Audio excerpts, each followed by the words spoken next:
Can you give it? Can you take it? Can you feel it? Playoff baseball. Baseball's postseason begins today from a cathedral of the game, historic Yankee Stadium. And the Yankees begin their quest for a return to the World Series against the underdog Minnesota Twins.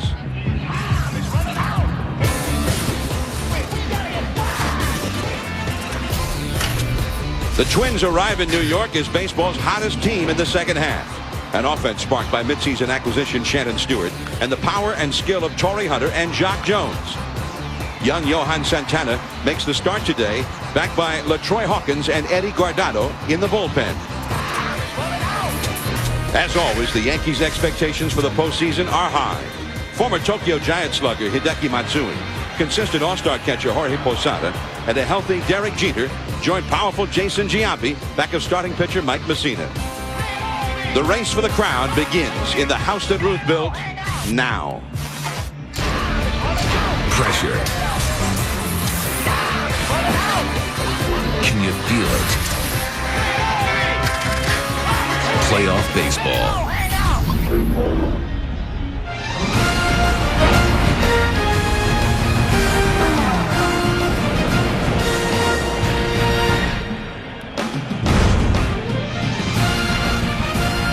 It's a beautiful autumnal day at Yankee Stadium, New York. Scattered clouds overhead as the Yankees get ready to host the Minnesota Twins in Game 1 of this best-of-5 division series. Hello, everyone. I'm John Miller, and welcome to Yankee Stadium. Today, baseball in the postseason returns to ESPN. We are honored and proud to be here to cover it as the New York Yankees. One of the great franchises in any professional sport. They always seem to be here in postseason play. But the Yankees have that sense of urgency now because they haven't won it in a couple of years. The Minnesota Twins, well, they were just happy to be in the show last year. The Twins now back for the second time. And it looked like, as Joe Morgan joins me, that they might not get here in the middle of the year. But then they got Shannon Stewart, and everything seemed to turn around for them. Well, John, not only did Shannon Stewart give them a boost when he came over, but he allowed them to move Jock Jones from the leadoff spot down to the fifth slot, which made him an RBI man. And Shannon Stewart was the leadoff hitter that they have needed from the beginning. He gets on base, he steals bases, perfect leadoff hitter. All right, now for the New York Yankees, this is a ball club that Jorge Posada had a fabulous year for, and some thought not only was he the Yankee MVP, but maybe the American League MVP. He was that good, but he's not a one-man show. No, I agree with you. I think Posada should be the MVP in the league. But the real key to this Yankee ball club is Alfonso Soriano. He gets them off to great starts. Not only does he hit home runs, which he hit a lot of leadoff home runs this year, but he steals bases. He sets the tempo. He fixes it so everybody has a chance to drive in runs. He's the key as far as I'm concerned. And he's swinging the bat well again. Started off great. Now he's swinging the bat at the end of the season like he did at the beginning. All right, he hit 7 home runs in the last 11 games of the season. The big crowd has gathered. We are just about ready to get this ball game started. Mike Messina has been warming up in the bullpen, the veteran who makes his 12th postseason start here today. Johan Santana, the Minnesota starter. This is his first starter in postseason play. Stay tuned. Game 1 about to begin. Postseason, it used to always be thus at Yankee Stadium, but has not been for many, many years. We saw Yogi Berra before the ball game, and that reminded us of the way it used to be here. And we can expect those long shadows of the autumn later on today, and that will be a part of this ball game. Joining our crew today for the division series is Gary Miller. Gary?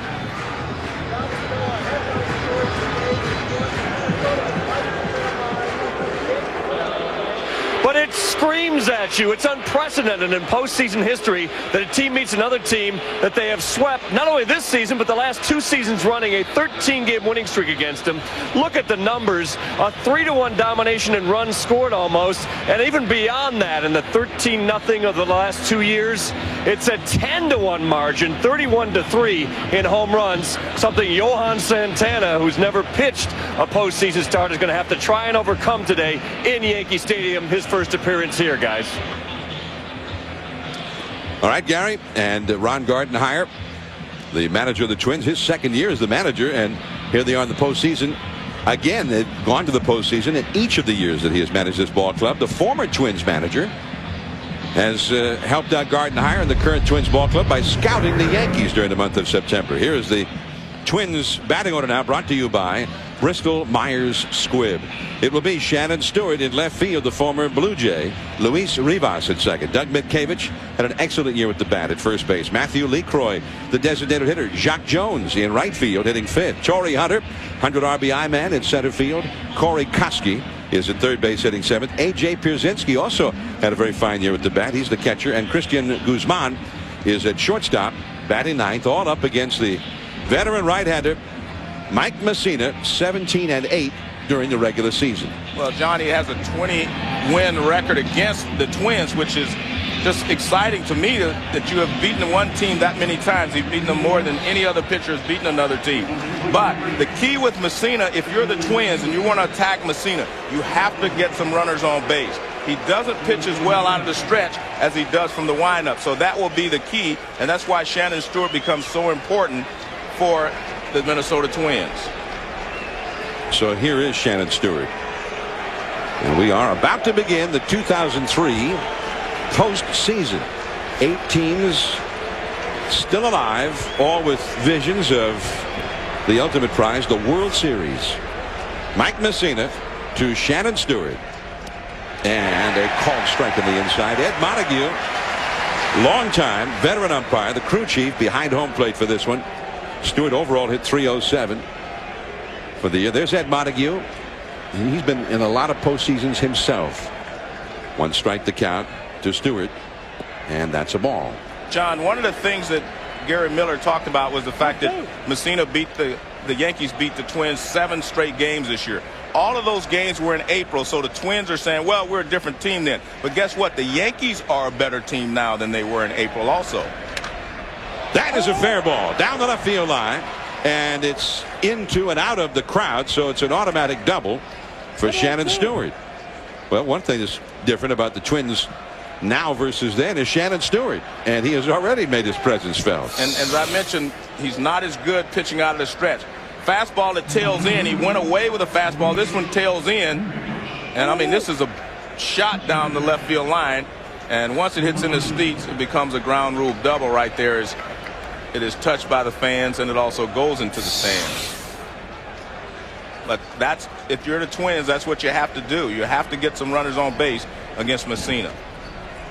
Now here is Luis Rivas, 259 the regular season. His job is to get that runner over to third, and he just goes ahead and bunts it.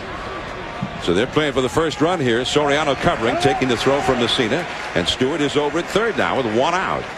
And I think that's a plan that the Twins have, trying to get ahead here at Yankee Stadium. And here's the defense behind Mussina. Posada, of course, we talked about being really improved defensively. And Johnson at first, Soriano still struggling a little bit as a defensive player, but Derek Jeter, one of the best defensive shortstops in baseball.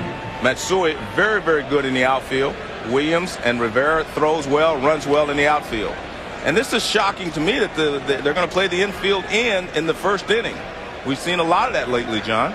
Here's Minkiewicz, and a curveball that's a little bit low. 1 ball and no strike. Yeah, we saw it in that big ball game at the Oakland Coliseum about 9 days ago when the Mariners were trying to score first. Oakland brought the infield in the same situation.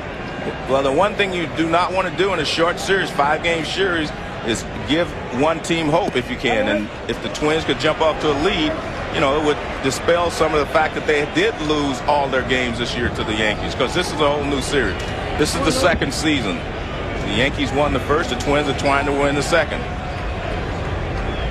Johan Santana, who wouldn't mind going to the mound with a bit of an advantage, as Minkiewicz tries to knock in Stewart right here. Minkiewicz 3 for 12 lifetime against Mussina. And after 2 curveballs, he floats in a changeup for a strike. Well, Mussina is very well equipped to pitch out of this situation. He can strike out the hitter, which he has a chance to do now, 2 balls, 1 strike. But he also throws a good sinker and keep the ball on the infield. And there's the straight changeup. Perfect time for it. And the fastball misses off the outside, ball 3. You've got the right-handed hitting LeCroy on deck. I mean, if he actually ends up walking Minkiewicz, at least the middle infield can drop back for the double play. And he's got the right-hander versus right-hander. But the problem is you do not want to put a lot of runners on base in the postseason.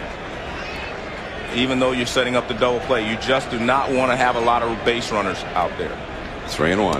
And a fastball to the outside. It's full now. Minkiewicz has taken all the way. 3-2 the count. And that's the point. And that's why you saw Messina come with the fastball there. He did not want to try to throw another changeup or curve there because he'd have to throw another one. Now you may see something off speed because he only has to make one pitch now. Right back to Messina. Minkiewicz off balance as Messina took something off that pitch, and he hit the comebacker, and Minkiewicz is unable to get it done. The most important pitch in that at-bat was the 2-0 changeup. He threw him a 2-0 changeup, so now 3-1. Minkiewicz thinks he might come with another changeup. He threw a fastball. That set this changeup up. And that's a beautiful pitch. That pitch started in the strike zone and was sinking out of the strike zone. See where Posada would have caught it? Down here. But a great pitch there by Messina to temporarily get out of that jam. Now Lee Croy, and that's ball one, down and away. The infield back normal depth with 2 down as the sun pops through from behind the cloud now. And again, keep in mind as the afternoon goes along, those shadows of late September, this is the final day of September,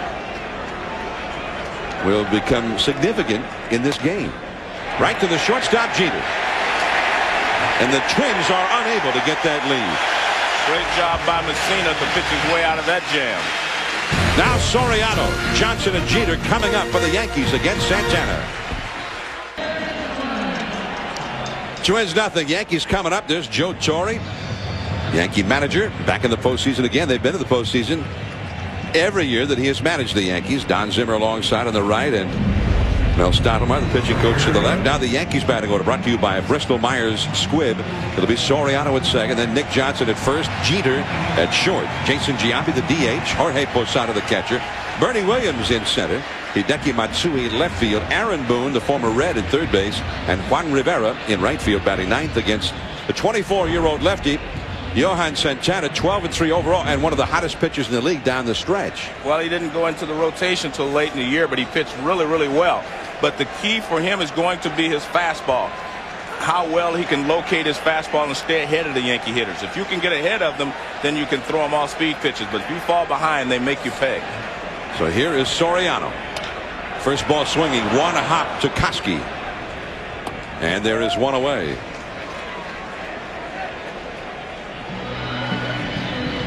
Well, let's take a look at his pitch grips. Two-seam fastball, that's the one that sinks a little bit. That's the one he just threw.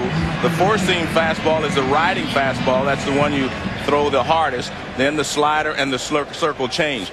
The one thing about the Yankees, they test you right away. By that I mean you're put under the gun with Soriano because he can hit the ball out of the ballpark. He can steal bases. Most teams, you have to wait till the third and fourth hitter before they give you the test as a starting pitcher. But the Yankees test you right away.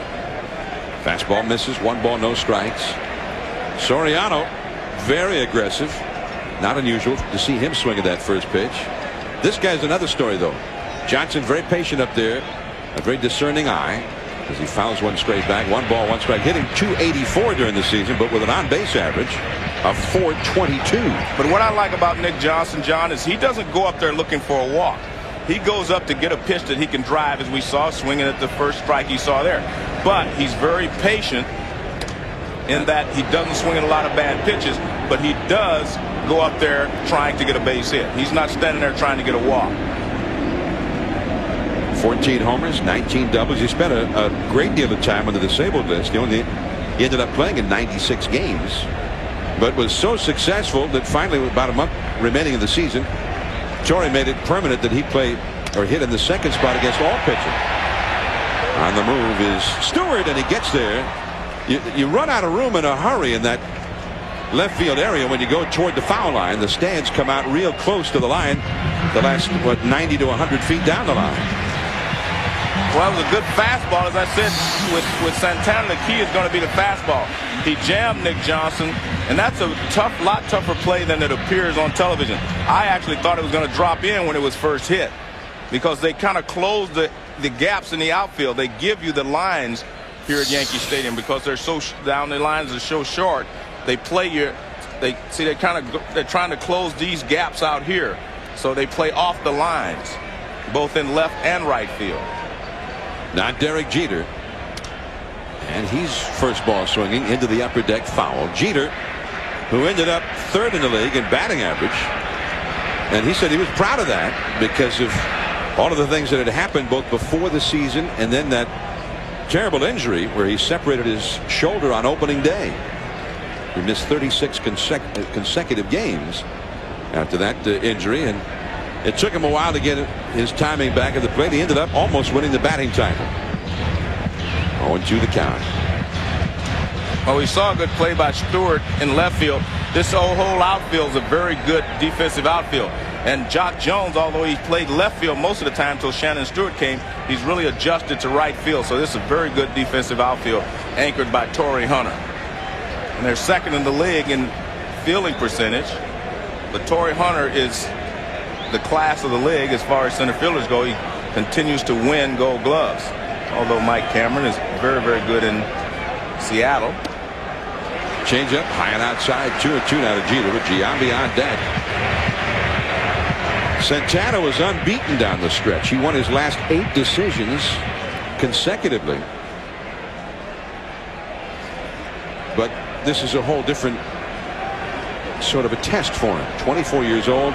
The first time he has started a postseason game, and it's right here in New York. And that's a base hit for Jeter. Well, the one thing I like about Santana is he has not tried to be cute. He's had a couple of strike zone hitters, and he's just gone right after him. He went right after Jeter there, and Jeter hits it back through the middle.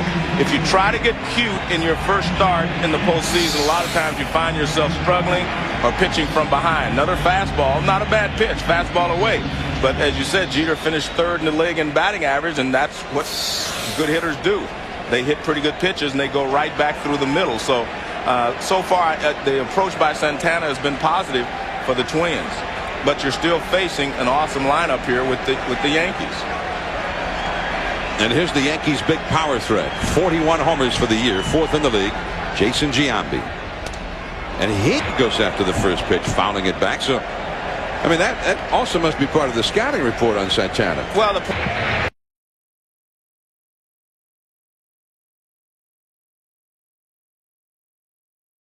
but this was a real un-Giambi-like season because he only hit .250. Well, he also struck out 140 times. Led the league in strikeouts. 2-1 the count to Giambi. Chases the high fastball and fouls it back. 94-mile-an-hour gas that time that was up. But all that said, he still drove in 107 runs. And we'll take a look at this fastball.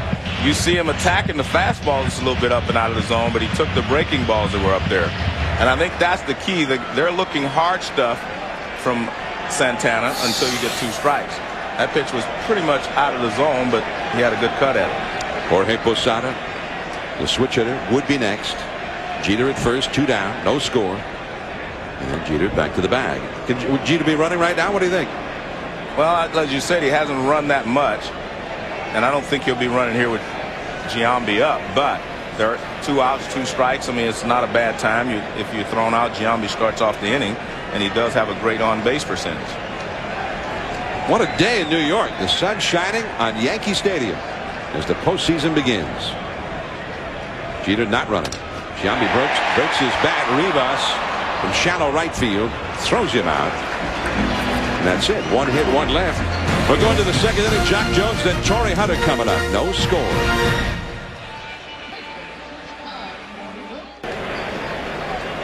Baseball of the postseason from the house that Gehrig built. I'm changing that a little bit. I mean, Ruth was great, but maybe Gehrig doesn't get enough credit. So we already have a controversy that is flared here in the booth. There's ball 1 to Jock Jones. Jones hitting .304 for the year, 16 homers, 69 batted in, but he was plagued by a groin injury.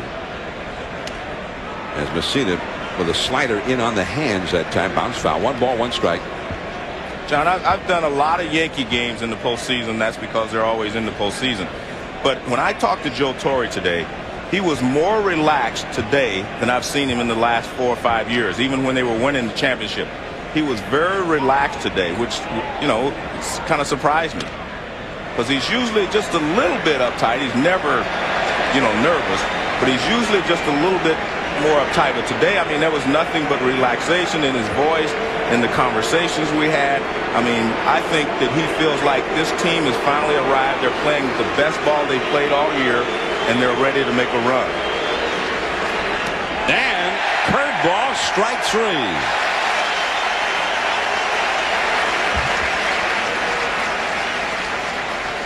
The Yankees played great at the beginning of the season, the first part of the season, and they played great at the end, and that's what's important. Well, here's a big curveball. I mean, he has two different types of curveball. He throws a knuckle curve and then the other curve, and this one was pretty hard. It was flatter than normal, but definitely a strike. Now, Torrey Hunter, he really struggled much of the year. Fastball inside to Torrey. He ended up driving in 102 runs, 26 homers, but with only a .250 batting average. I mean, we're used to seeing him hit .290, 300. But he still got his 100 RBIs, and that's what's important for this ball club. And that one's too low. 2 balls, no strikes to Hunter. Corey Koski is on deck. No score from Yankee Stadium.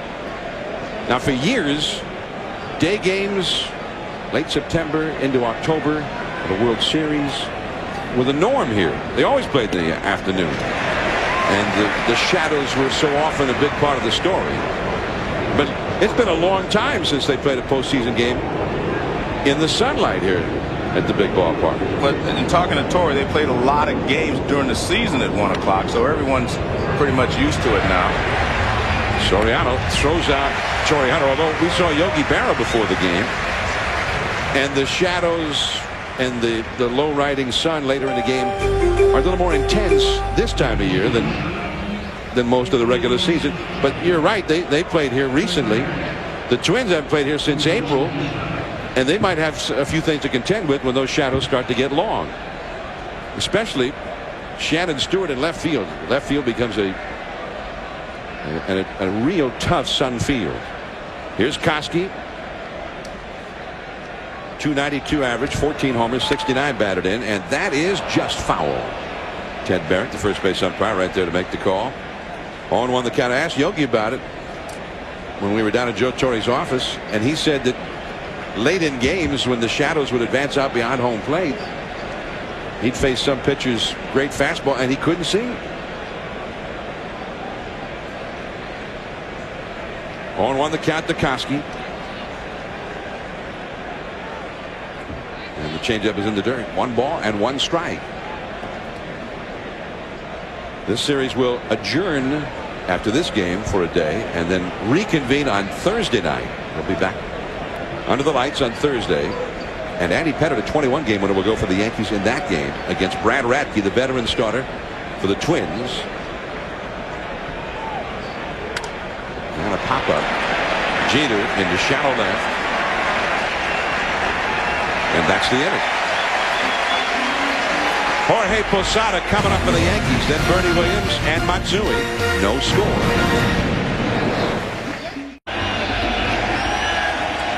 Yankee fans out in the bleachers, and they really get into it out there. They have chants, they sing songs.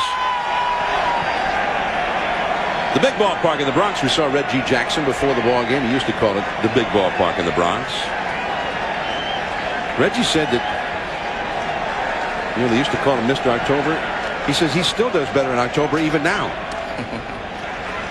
There's ball 1 to Jorge Posada.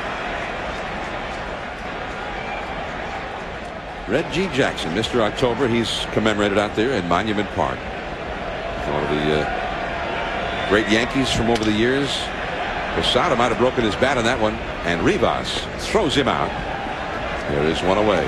This is the start of the baseball postseason. There will be more division series action coming up a little bit later.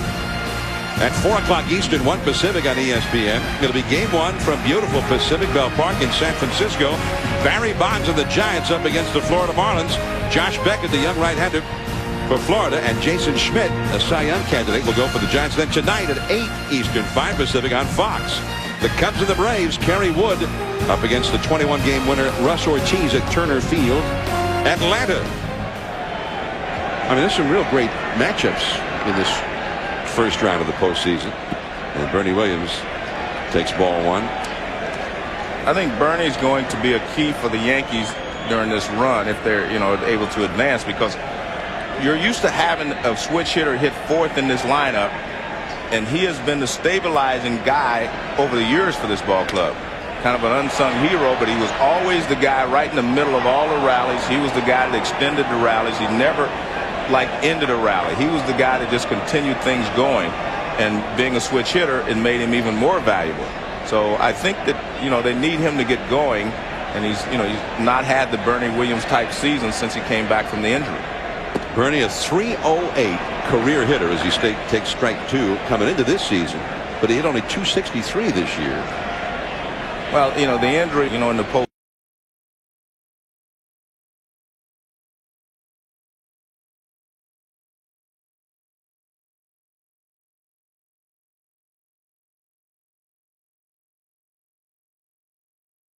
season. I mean, you look at the postseason, Mariano Rivera would win a lot of MVPs, but this guy was the guy that was just a stabilizing influence on this ball club offensively. 17 postseason home runs.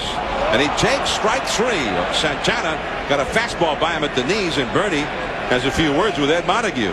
Well, one of the things that Santana's doing, I'm telling you, he is throwing the ball well. He gets 2 strikes, and it looks like he adds a little more hop to his fastball. This fastball really kind of jumps on Bernie. See, that ball jumped on him, and it was definitely above the knees. I mean, you can see right there, even when the catcher caught it, it was above the knees. But the ball kind of jumped on him, because I saw it, without looking at the replay, and it just seemed like that ball had a second stage to it. And I think that's what he's doing when he gets 2 strikes on the hitters.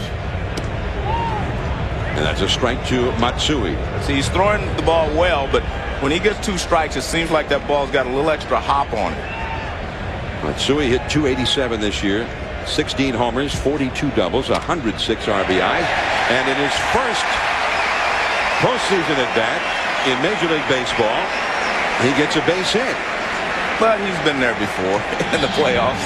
The former great star of the Yomiuri Tokyo Giants. Well, what you see here is that Matsui stays right there. Ball's inside. He just hits it right back through the middle. And that swing there tells you why he doesn't hit a lot of home runs. Not a big swing. A nice compact swing that produces runs. I mean, he drives in runs. He does everything that Joe Studios on baseball.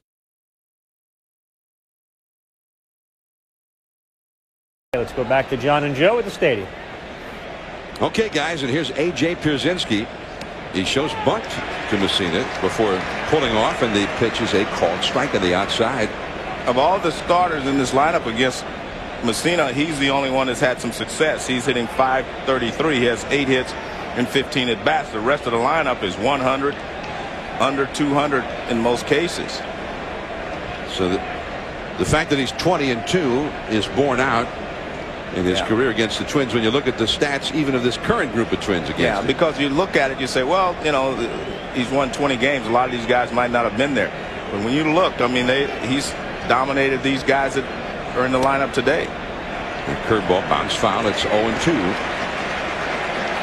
Messina 20-2 with a 2.77 earned run average.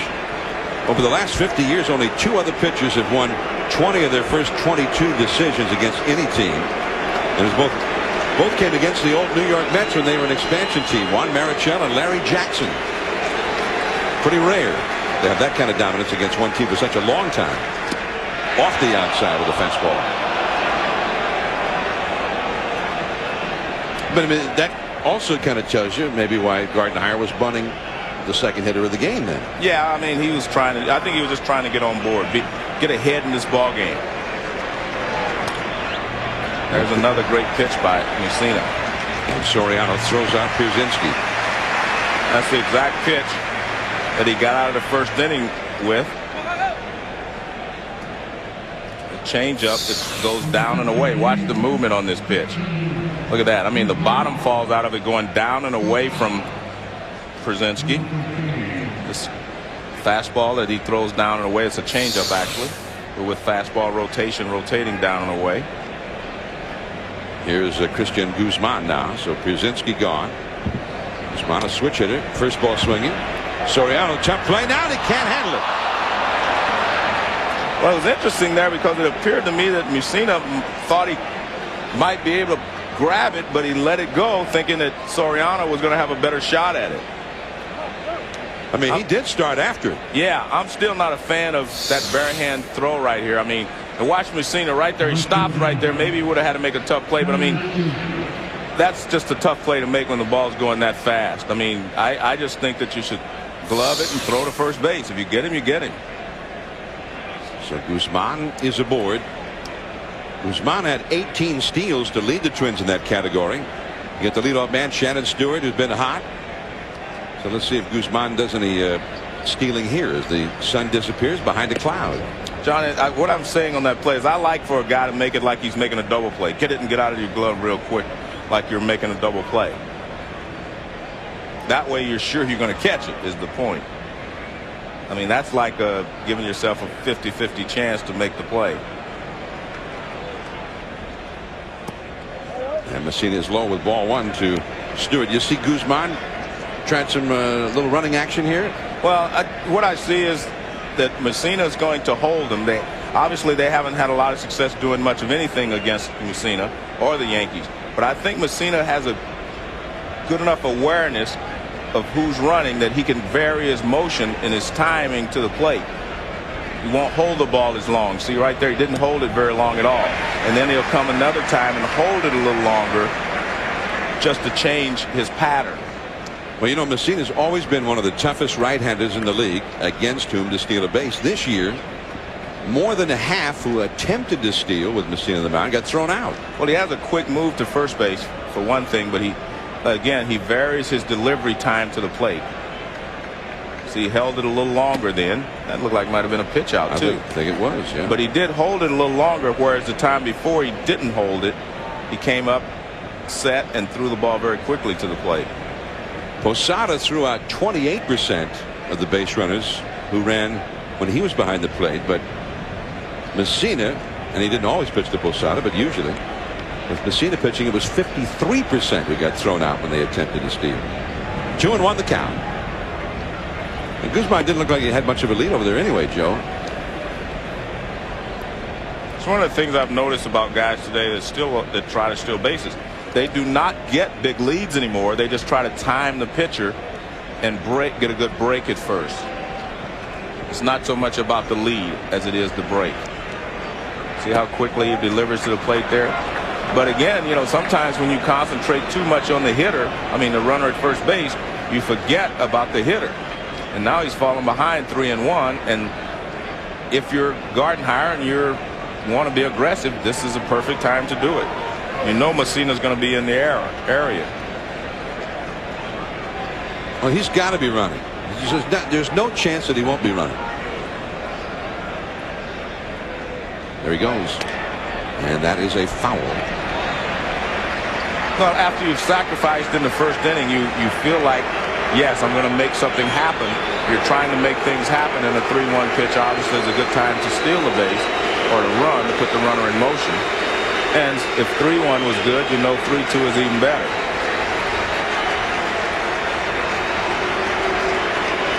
Well, they started this back in '78 when Ron Guidry started striking out everybody. 2 strikes. They get into it at Yankee Stadium, and here they also add the Moose chant. There goes Guzman. And that's a base hit to left for Stewart. And he's going to be tested. Matsui throws. He is safe. Man, that is postseason baseball right there at its best. I mean, Guzman says, I'm going to make something happen here. I mean, it looked like he was going to be out by 15 feet there.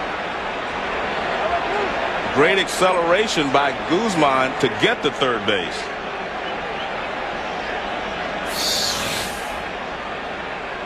Guzman was running. Remember, there he goes. He's running. Now watch when Matsui gets this ball. I mean, he's about at shortstop.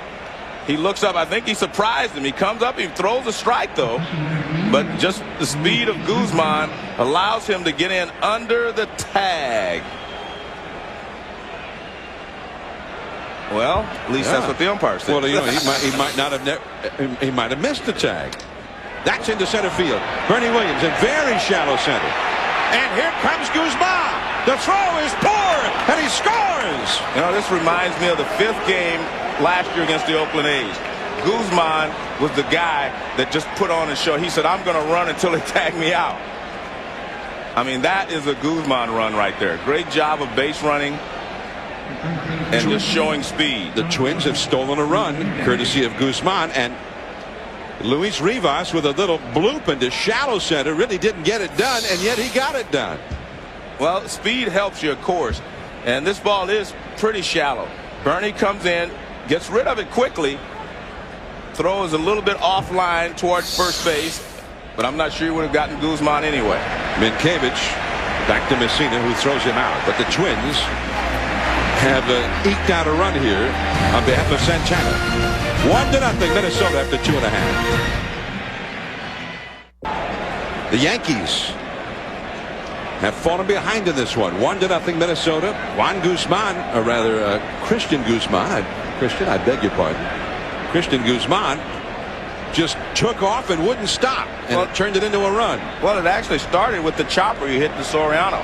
Soriano was pressured because of the speed of Guzman, and then he just proceeded to go first to third on the ground ball. And that is strike one on the low slider from Santana. This is what postseason baseball is all about, though. No fear. I mean, Guzman shows no fear in just hustling over to third base, putting pressure on the defense. He put pressure on Soriano with the chopper, and his speed puts pressure on Matsui, and you see Boone just barely misses him, but he does miss him on his first swipe. So great job there by Guzman. And the team that shows no fear, the guy that's going to I'm going to take the extra base, I'm going to do what I have to do, and that's always been Guzman. You see Boone is kind of leaning this way, and then he reaches back and he's not able to make the tag. Jerry Davis right there to make the call, and he got it right. Yeah, see, he's not over on that side of the bag where he can reach Guzman. Guzman does a great job of sliding to the corner out there. He slid to the outside corner, and Boone missed him. So I think it shocked a lot of people when he took off for third. Well, it definitely shocked Matsui in left field, because he looked up and then he saw him go and he rushed his throw, and his throw was a little high, and that's the reason. But I actually thought that they had a clear shot at him when the ball went in the outfield, because he was only a shortstop when the ball got to Matsui. Juan Rivera, 1 ball, 2 strikes to count, not 2-2. Well, the other point, it was a good point you brought out. I mean, Guzman got on base in the first place with that slow chop in the second, which was curiously let go by Mike Messina. It looked like he might have been able to just jump off the mound and go get it. Well, I think Messina thought that Soriano was going to be playing in shallow because of the speed of Guzman and be able to make the play. And I think that you try to make that play like a double play. The bare hand play is just very difficult to make. That's like a last resort kind of thing. That one's foul. Still 2-2 to Rivera. And you see a little different approach here by Santana. In the first inning, every time he got 2 strikes on the hitter, he tried to put him away with the fastball.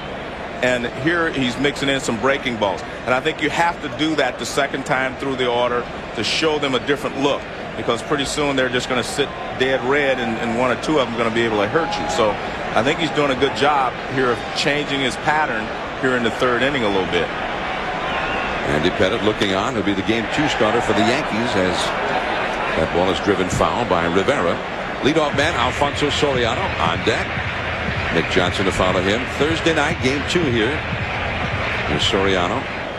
And it will be Pettitte, 21-8 during the regular season, up against Brad Radke, who, like Santana, had an outstanding second half of the year.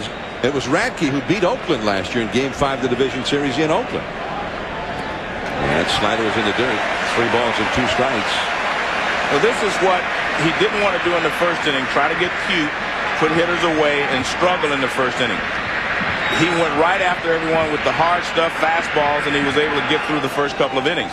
So now he's changing his pattern a little bit. See, in the first inning, he wouldn't have thrown a 2-2 fastball, breaking ball, because he didn't want to go 3-2. But now he has a 1-run lead. He has some margin for error. He was trying to use one of his other pitches there instead of just going after him with the fastball. And he finally goes after him. Nice pickup by Guzman in the dirt, and also a nice pickup by Minkiewicz. 1 away. Well, we've seen Guzman perform spectacularly in the postseason last year. I mean, this guy can play. I'm a real fan of Guzman's. Now watch, this is what I like about the new shortstop. They slide into it, stop their momentum, and turn and fire. I didn't think it was that tough a play at first base, but a nice play anyway by Yankees to save him. See, he stops his momentum, gets up, and throws to first base. See, a lot of times you see guys running, then they have to try to whirl and throw, and they can't get enough on the throw. Well, he stopped his momentum, got up, and threw it to first base. Nice play. And that's a strike to Soriano. Soriano grounded out to third his first time. Guzman originally was in the Yankees organization, and he was part of the deal going to Minnesota when the Yankees acquired Chuck Knobloch from the Twins. They also sent Eric Milton, the left-handed starting pitcher, over to Minnesota in that deal. There are a lot of guys, when the postseason comes, they like to be on center stage, and he's one of them. Another guy I've always felt that way was Kenny Lofton. You have to want to be center stage to perform in the playoffs. You have to want to be the guy. And, you know, a lot of guys do not want to be center stage. They want to do what they did during the regular season. But to win in the playoffs, you have to step it up. You have to play a little better in the postseason than you did in the regular season. You have to have more intensity. You have to want to be the guy batting in all situations. You have to be the guy wanting the ball hit to you. But you have to be, you know, have that attitude. And, of course, the Yankees have a lot of guys like that, which is evidenced by the fact they won 5 World Championships at one time. But when you're facing the Yankees, you have to be the guy that steps up. And I really like Guzman. I mean, I saw him do it last year against Oakland, and he's trying to take over this year against the Yankees. 1-0, the Twins out front, courtesy of Guzman. And he changed up on him and struck him out. And that's the point. He's going to other pitches now. He got through the first with his fastball. Now he says, hey, I can use my other pitches. And you see Soriano looking fastball here because that's what he saw in the first inning. He's looking fastball. What does he do? Change up on him way out in front. Look at that. I mean, he's way out in front. And that's going to stick in a lot of the Yankee hitters' minds, how he's changing now that he's gone into the third inning. Here's Nick Johnson. Slider in the dirt for ball one. Johnson hit a fly ball to left his first time. Twins lead 1-0. The wind, this late September breeze blowing out to left field, which will often mean that it will hit everything out there in left field and come back in and help a pitcher. It's not necessarily good news at Yankee Stadium for a hitter when they see the wind blowing out to left field like that.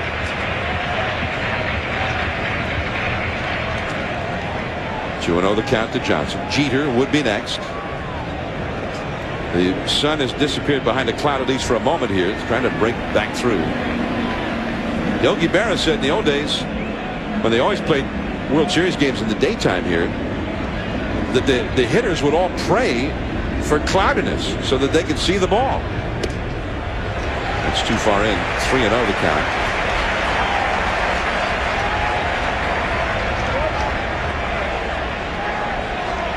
Nick Johnson, the nephew of Philadelphia Phillies manager Larry Bowa. And that is a little bit low. Well, we just saw Santana strike out Soriano with that changeup, and we asked him to explain that changeup to us. I put my fingers around the ball and to make sure take care of this seam right here, you know, because that's the one that gave me the feeling that I'm having a good grip. So. And of course, the key in this pitch is the arm speed. You know, it depends on how you throw it. Well, it's pretty much a variation of the circle change. And as he was saying there, it's the most important part of a changeup is the arm speed. It gives the hitter the impression that it's a fastball when it's actually a changeup. This is Jeter. Johnson at first. And suddenly Santana has lost his strike zone. Well, John, I think what he did, he threw Nick Johnson 2 sliders. And he fell behind 2-0, and then he tried to make a pitch inside 3-0, and now he walks it. The one thing he can't do is fall in love with the breaking balls. We've seen him throw some things this inning that he's been successful with, but you can't fall in love with it. His best pitch is still going to be his power fastball, moving it in and out.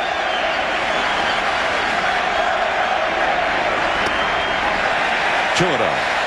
So he has missed with every pitch since the changeup to strike out Soriano. A 4-pitch walk to Johnson. Now he's 2-0 to Jeter. Jeter hit a single his first time. Jeter with a quick look at Willie Randolph, the third base coach. Now he stands back in as the crowd tries to help the Yankees along here.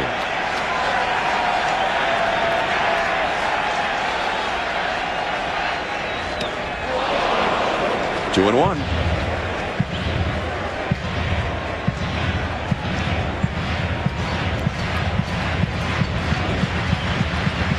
Jeter went into the final day of the year with a chance to win the batting title. He played Bill Miller of the Red Sox, who was leading the league, and won the batting championship. Did not start for the Red Sox down in St. Petersburg. 1-2-1 the count. And just off the outside. 3-1. His fastball kind of tails away because it looks like a pretty good pitch most of the way, and then you can see it tail off the plate outside. It just tails right at the end.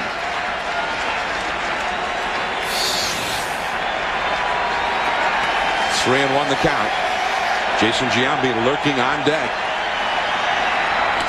And Jeter fouls one back into the upper deck. Full count.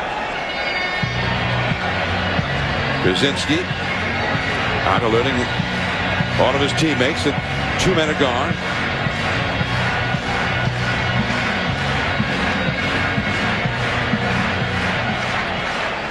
And there's Giambi, the Yankees' leading home run hitter. He would be next. Minkiewicz vacates the bag at first. He's playing behind Nick Johnson, who is not particularly fast. But he'll get the running start here. There goes Johnson. And right back to the screen.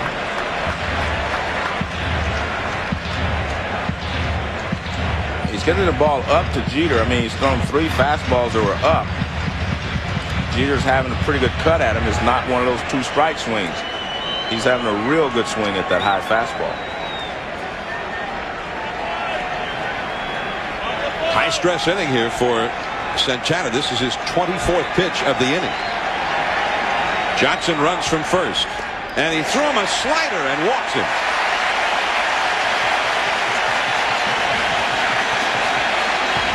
So with 2 down and nobody on, Santana, the young left-hander, pitching for the Twins in the postseason as a starting pitcher for the first time, has walked 2 in a row. Now he's got to face the slugger, Jason Giambi. It is 1-0. The Twins are leading, having scored in the first half of this inning on a shallow sacrifice fly by Luis Rivas. And now Rick Anderson, the Minnesota pitching coach, is out to the mound to talk to his young charge. Well, I know he's out there telling him, don't forget how you got through the first couple of innings. I mean, all of a sudden you're throwing a 3-2 slider with Jason Giambi on deck. I mean, you were getting guys out with your good fastball the first couple of innings. It's okay to mix in the breaking ball, and that's great. But you rely on your fastball. That's your best pitch. I mean, and to throw Jeter a 3-2 slider there, I mean, that's like going for the strikeout.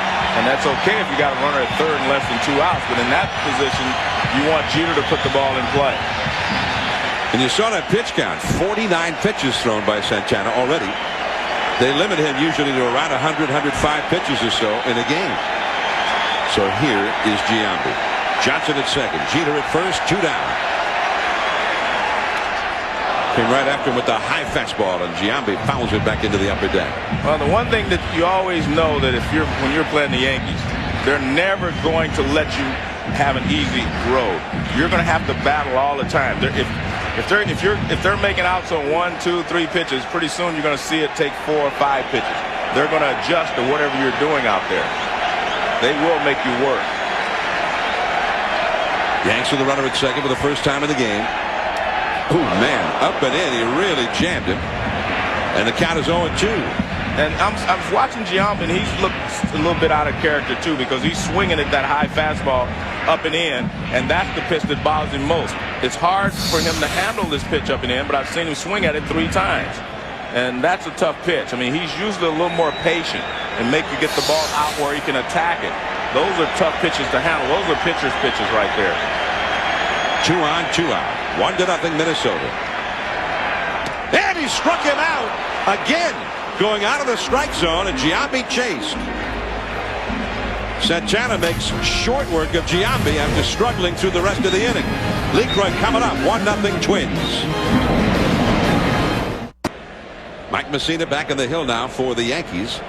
The cleanup hitter, Matthew LeCroy, leads off here for the Twins. 1-0 Minnesota ahead. The curveball in there for a strike. Jock Jones and Torrey Hunter will follow. LeCroy 287. He had 17 homers, but in only 345 at bats. Got lots of power. Messina drops down with that breaking ball. Popped up. Nick Johnson down the line, but not much room in foul ground down there. Out of play. 0-2 the count. This being a Tuesday,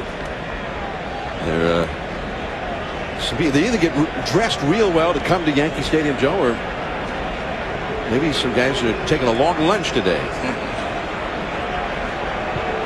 0-2 the count to LeCroy.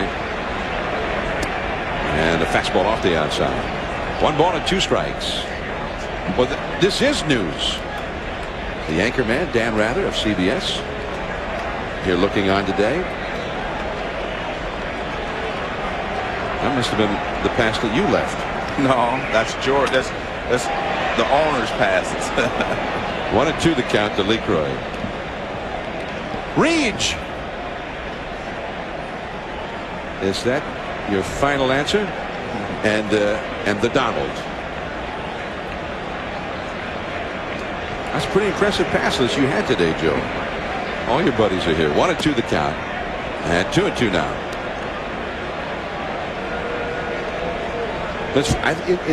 It's become sort of a novelty. Postseason baseball in the afternoon at Yankee Stadium. 2-2 the count. And the slider misses. Full count now. I think what you're seeing, with Messina and maybe even with Santana is the pressure of postseason baseball, and that is you do not want to make a mistake. You want to make sure that all of your pitches are exactly where you want them to be. Oh, man. That was exactly where LeCroy didn't want it to be.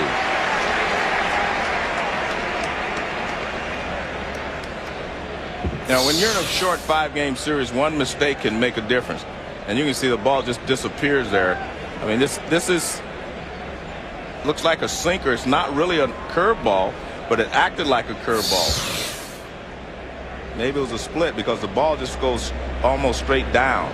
Well, that's a good point, because for the first time this year, Messina started throwing a split. Yeah, because I didn't remember him throwing one in the games I'd done before. And all of a sudden, he just threw one day. Off the glove of Soriano. And Jack Jones, who runs well, will hold on at first as Soriano had to chase that one down. That ball hit the infield, and it really took a quick hop through the infield. I mean, it was like picking up speed. Even though it was a big bouncer, it seemed to pick up speed. Watch this. I mean, it hits right there in front of the plate, and look at that second hop. That ball just shoots toward the outfield. Soriano not able to get there. So Jones gets the hit. That's the 4th hit for the Twins. And here is Torrey Hunter. Now, ordinarily in the years past, Jones would have been a threat to steal. And he has 13 steals this year, but he's had problems with a groin injury a couple of different times. As Torrey Hunter fouls one back and out of play. And Torrey Hunter was taking a shot to right field there. Like he was trying to hit the hole on the right if he thought it might have been a hit and run. Because now he's looking really intensely down at the third base coach. It was like, I thought that was a hit and run. I tried to slap it the other way. Scott Alger coaching at third in place of Al Newman, who was home recuperating. The high hard one. 0-2. And we hope to see Al in Minnesota. He's supposed to be there over the weekend at the ball game.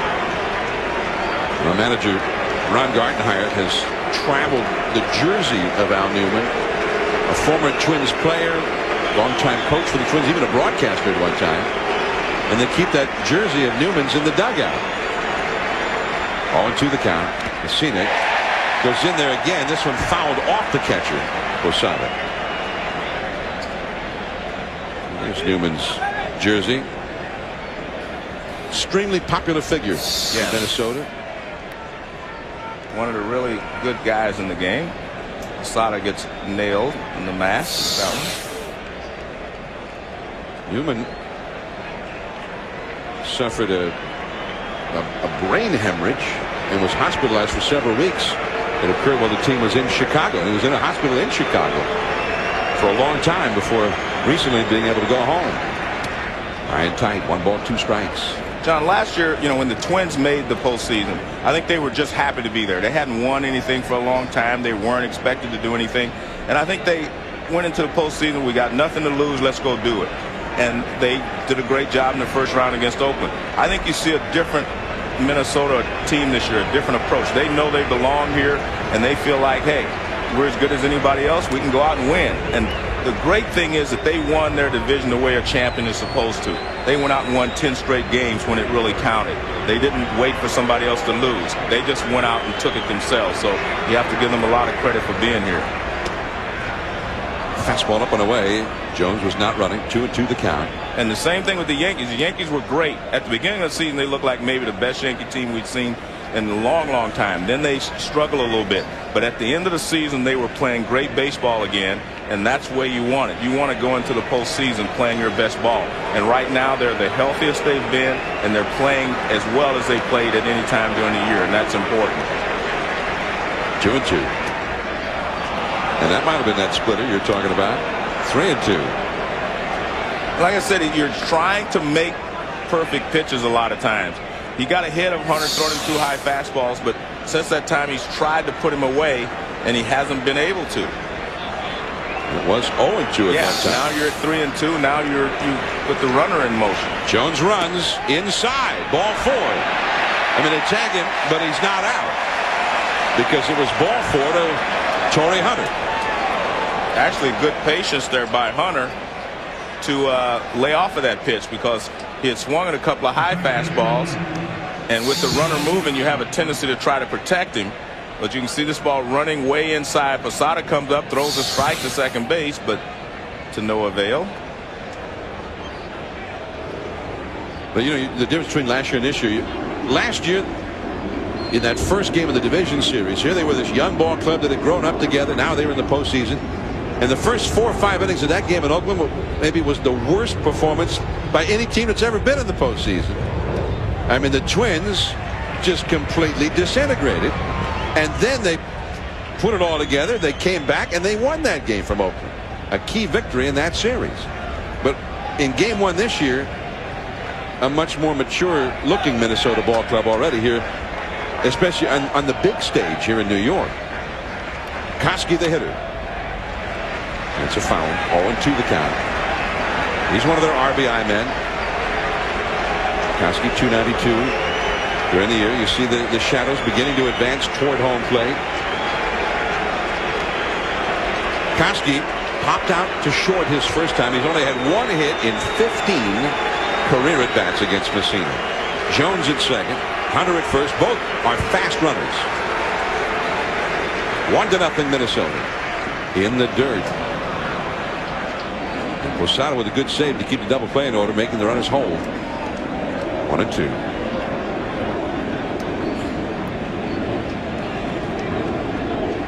You see 1 hit, 15 at bats for Koski against Messina. A couple of walks.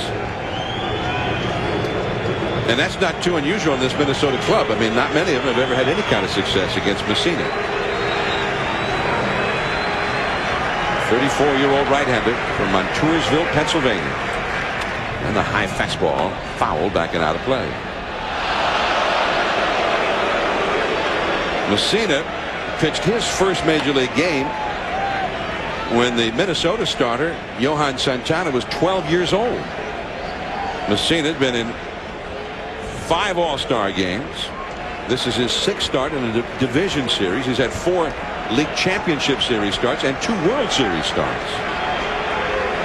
But he is trailing the young Santana right now. 1-0 in the 4th. The Twins with a threat. Johnson, Messina over to cover in time. The runners advance. Jones to third, Hunter to second. 2 down.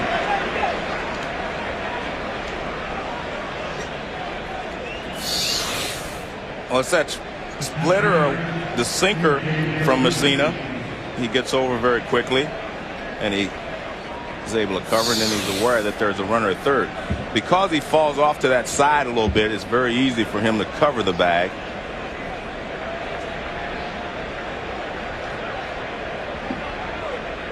So this is a big confrontation. You pointed it out the first time when Pierzynski came up, and there's AJ. Well, they're not even going to fool around with him. And this is interesting. They're going to walk Pierzynski, the one guy who's had success in the past against Messina, but they're going to have to pitch to Guzman, who's responsible for the only run of the game up till now. Yeah, but this helps you in a couple of ways. You do not have to pitch to Pierzynski because he's hitting well. Secondly, you will not have Guzman leading off an inning where he can use his speed. He's going to have to be an RBI man now. This changes his mindset. He's going to have to be a guy to drive in the run now instead of a guy that scores the run. So in a way, you're kind of negating his speed, because if he hits a chopper someplace, they can force Pierzynski at second base. So Pierzynski gets the walk. The bases are loaded with 2 down. Jones, Hunter, and Pierzynski, the 3 runners. And the batter will be Christian Guzman, the former Yankee farmhand. And he is responsible with some gambling in the base paths for getting that first run. Hit .254 during the season with men in scoring position. Curveball for a strike. Messina starts ahead of it. Guzman had the hit in the 3rd inning, but it was an infield hit. Guzman 6 hits in 26 lifetime at bats against Messina, who has already thrown 60 pitches, and we're only in the 4th.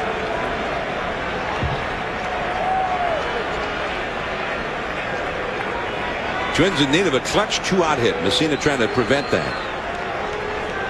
Fastball, strike 2 call. Well, this is a fastball that he tries to start off the plate inside and works his way back over the inside corner.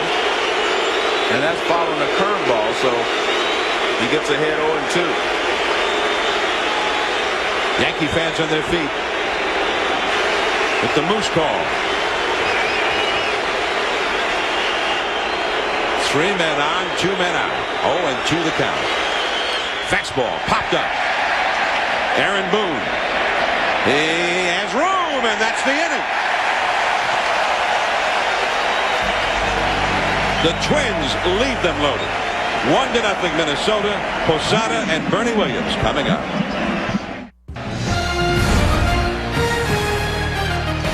Yankee Stadium, New York. Game 1 of the American League Division Series between the Yankees and the Minnesota Twins. I'm John Miller with Joe Morgan. And we head to the last of the 4th inning now. 24-year-old Johan Santana with a 1-0 lead. First ball swinging. Jorge Posada with a high pop fly. And there's Jones in right. The wind carries it a bit, but he stays with it. And Posada has seen 2 pitches today and is 0 for 2. Now let's go to our colleague Gary Miller. John, we talked about the total domination that Minnesota has fallen victim to for the Yankees. 13-0 the last 2 years, but Johan Santana was in the bullpen when they met in April. In fact, the previous April, he was in the minor leagues down in Edmonton working on that changeup with Bobby Cuellar. He developed it. The circle change has now made him even more devastating. One of the hardest throwing lefties among starters in the American League. All right, thanks, Gary. And here's Bernie Williams, first ball swinging, fouling one into the upper deck. And it is 0-1. Bernie struck out looking his first time. But that is another change from early this year. I mean, Shannon Stewart's at the club now. He wasn't then. And Santana's the ace starting pitcher. Right. He was a reliever then. It's definitely a different Twins look. I mean, they're playing better, first of all, but it is a different look that they're showing the Yankees. But by the same token, the Yankees are a different ball club also. They're a better ball club now. I mean, they had guys like Choate in the bullpen, Anderson, Aceveda. You know, they had other people in the bullpen that are no longer here now. So they're a different ball club, too. They have 10 different players here that didn't face the Twins in April. So it's not just the Twins are different. The Yankees are different as well. And that fastball misses 2-1. And the Yankees had a very strong finish to the year. Roger Clemens would go in Game 3 in Minnesota at the Metrodome. Jeff Weaver made this postseason roster. There was some speculation that maybe he wouldn't, but he's in the bullpen. Yeah. Right center field. Jack Jones. He broke laterally, and the ball sailed over him. Bernie slipped and fell, rounding first.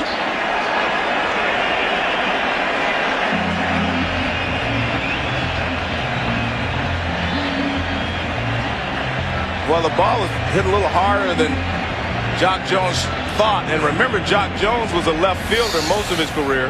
Now he's playing right field. The ball comes at you differently, especially from a right-handed hitter. And this ball kind of slices back to him, but it's over his head. And you can see he went right towards the line rather than going back. He went toward the line of where the ball was going to come down. He didn't go back on it. And Bernie stumbles rounding first, so he has to stay there with a single. But Jock Jones was an excellent left fielder, but when Shannon Stewart came over, he had to move to right field. And Jock misjudged that ball, so it's a hit for Williams. Here's Matsui. Matsui, who was a great slugger for the Giants in the Japanese Central League. He hit 50 home runs there last year. Joe Torre said that he knew he wasn't going to be that type of hitter when he first saw him in spring training.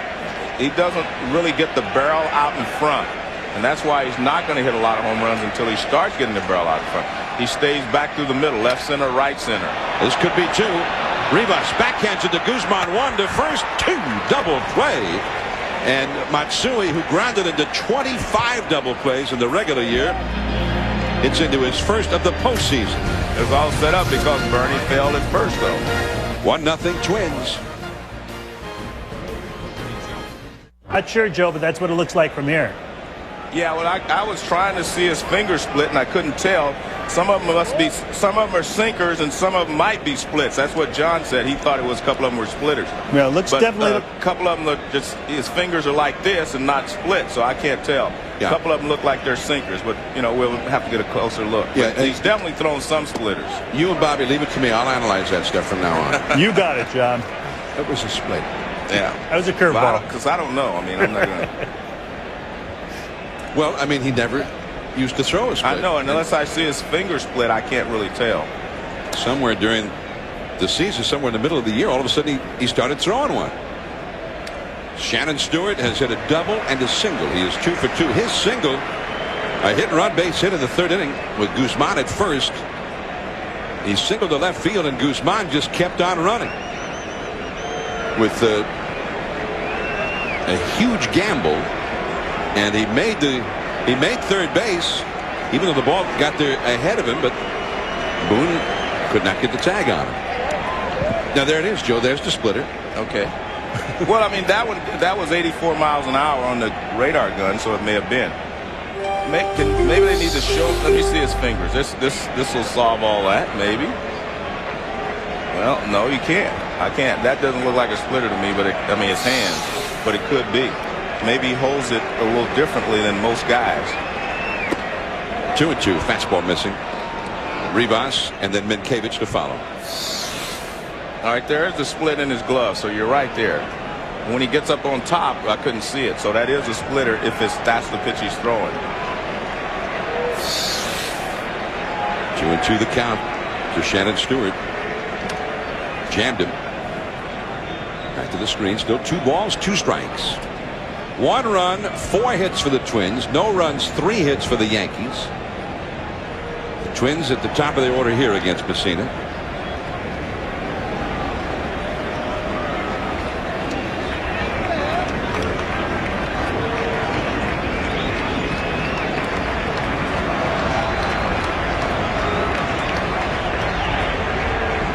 Drops down with that breaking ball, and Stewart just manages to get a piece of it. Still 2 balls, 2 strikes. Scott Alger, the third base coach, will retrieve it. Well, the interesting thing was when you watch Messina, like you said, for a while there he started throwing a slider every once in a while, mixing in a slider. And then, we always knew about his knuckle curve and the overhand curveball. But every once in a while he's throwing a slider as well, or what appears to be a slider. So he changes a lot of pitches. And the fastball strikes him out.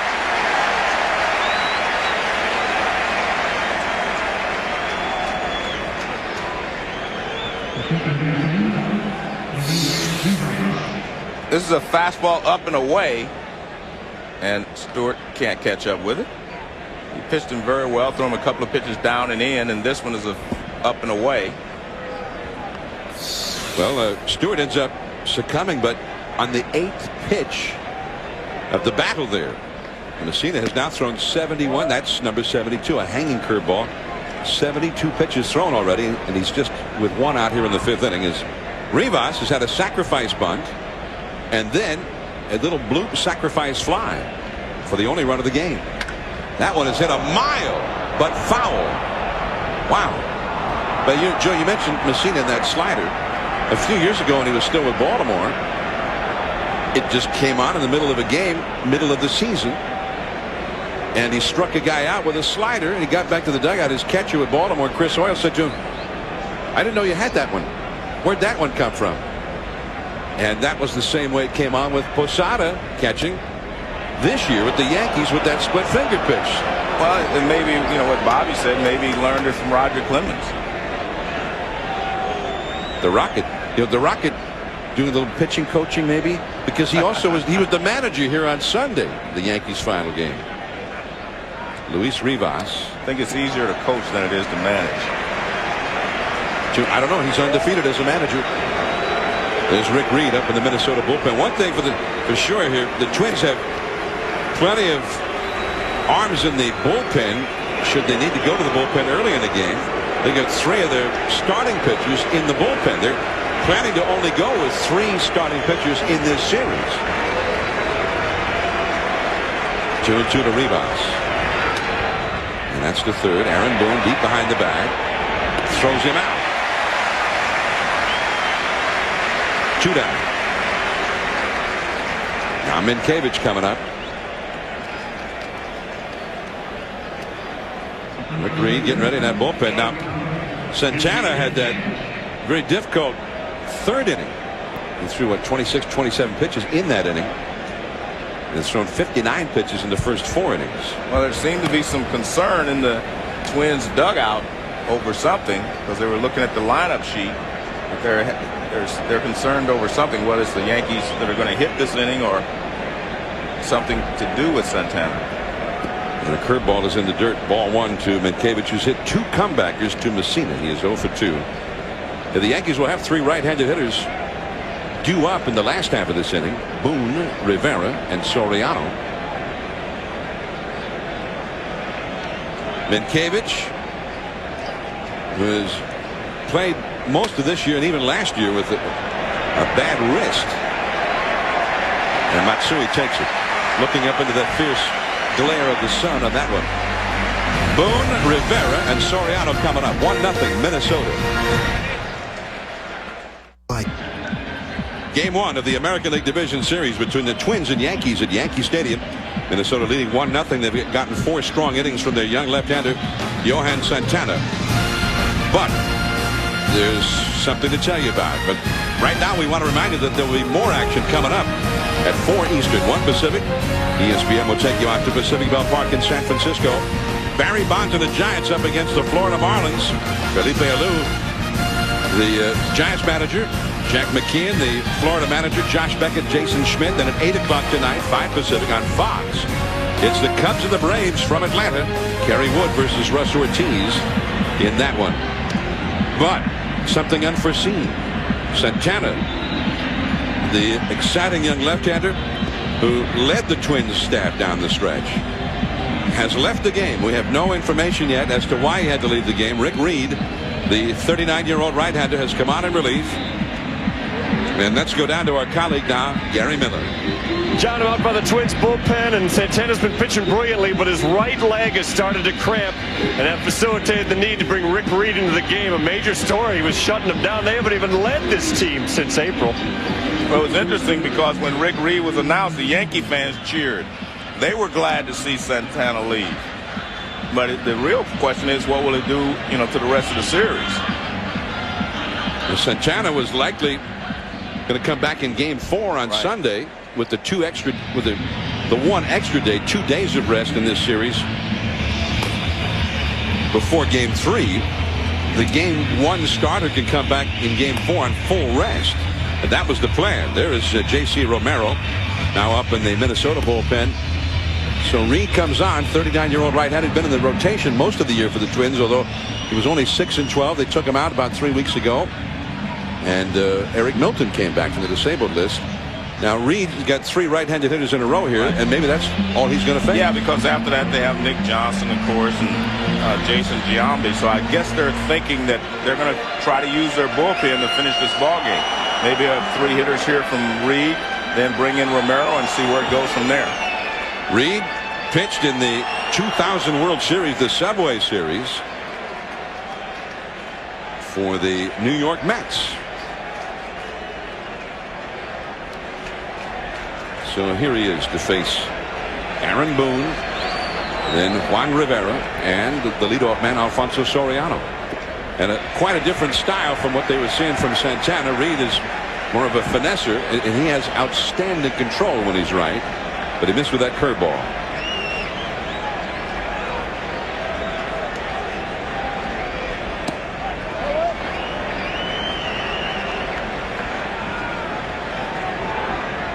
He pitched game 4 of that World Series back in 2000.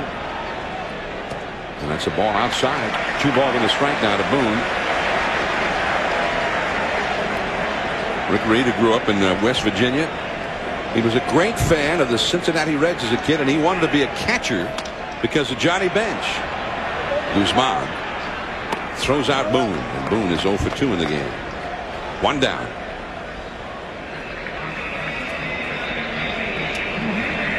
Now Juan Rivera. He was victimized on a sensational play by Guzman back in the 3rd inning. And there have been some little things that have happened in this game. The Twins getting that infield hit by Guzman on a ball that maybe Messina could have come off the mound to handle. And then Guzman taking the gamble on the base paths, and it paid off. Bernie Williams tripping and falling on what should have been a double in the 4th inning with 1 out. Then with him only at first base, Matsui, the next hitter, hit a double play ball. And high curveball misses. And even Rivera, if his ball had ended up being a base hit,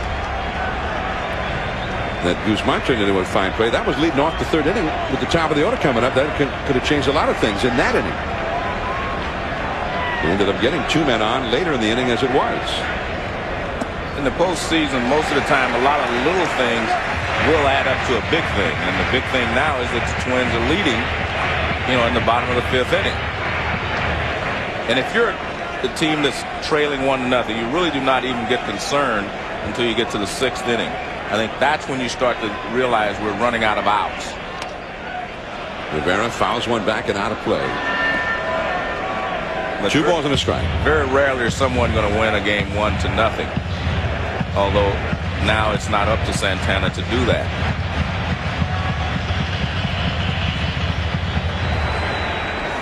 Guzman has scored the only run, and he really just picked the Yankees' pockets to get that one. 2-1 at the knees, strike 2 call. And Rivera says something to Ed Montague about that one. Soriano, the leadoff man, but also a slugger, is on deck. Yanks in the 7 previous seasons under Torre, 4 World Series titles, 5 trips to the World Series, and they've won 57 with only 25 losses in those postseason games. Here's Guzman on the move, out, 2 down. Christian Guzman has been instrumental getting the Twins this lead. Here's that little bouncer that Messina let go back in the 3rd, and then he went to 3rd on the subsequent base hit, and Boone missed the tag over there. So now he was at 3rd, and Rivas hit a little pop fly into shallow center, and he beat Bernie Williams' throw. And he's also had a pretty good day out on the field as well. Soriano has very good numbers against Reed. 4 for 12 and 2 home runs.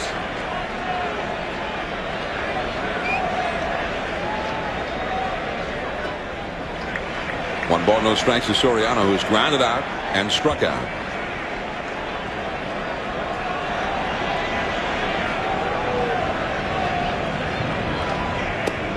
And that changeup misses. 2 balls, no strikes. And another awesome season. 38 home runs, 91 runs batted in. His batting average suffered a little bit, but he had a real horrible stretch about the middle of the season, but he bounced back and hit really well at the end. 2-1 now. The left-handed batting, Nick Johnson, is on deck. The Twins send the left-hander up in their bullpen. Now it is 3-1.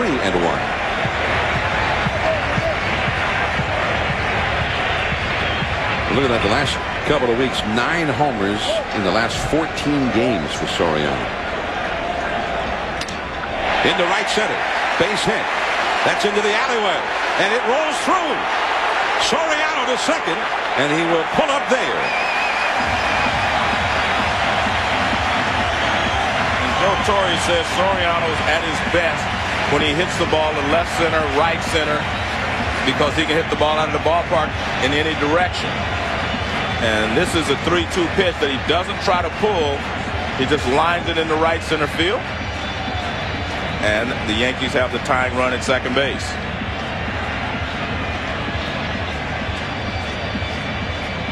Ron Gardner is making the move with the left-handed batting Nick Johnson coming up.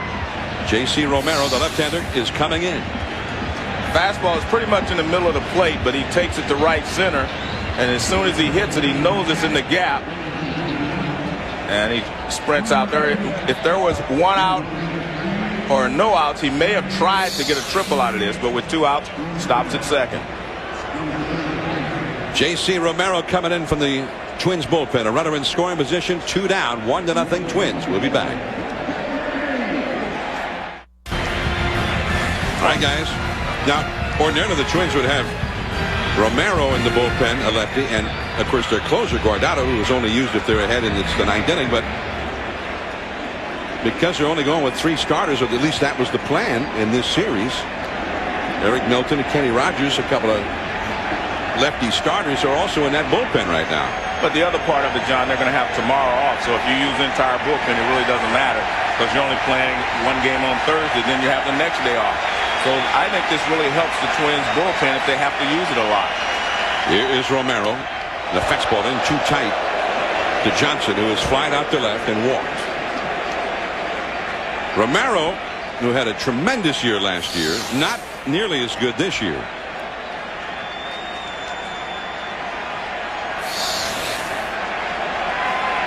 And he was wild. 63 innings pitched, and he walked 42.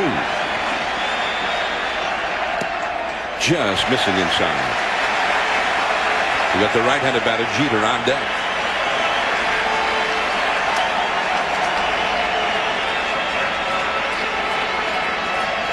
The Yankees batting order is structured so you get the lefty Johnson, the righty Jeter, the lefty Giambi, then 2 switch hitters, and then the lefty Matsui. 3-0.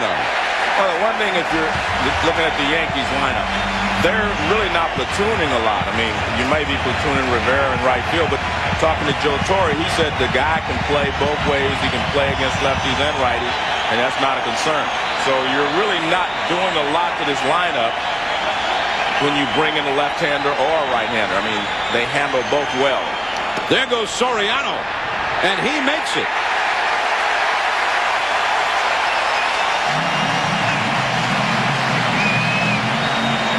Well, you have to be sure you're going to make it, because with 2 outs and a left-handed hitter up there, it's an easy throw for the catcher. But he does catch everyone by surprise. And I think he caught the third baseman by surprise, and I think that's, well, he starts over, he gets there. And he does a good job of just making sure he blocks the ball. Runner at third now. And the chop. Minkevich, and Romero gets the put out, and the threat has passed. The Yanks have had at least 1 man on base in each inning, but they have not yet scored. 1-0 Twins.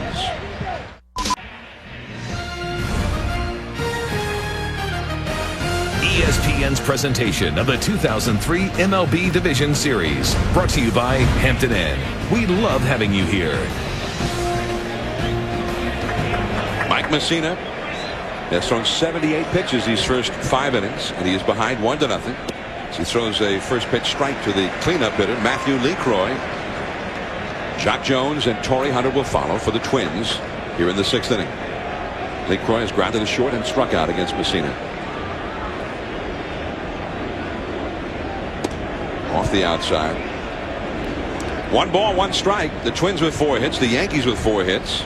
Each team has had other opportunities to score.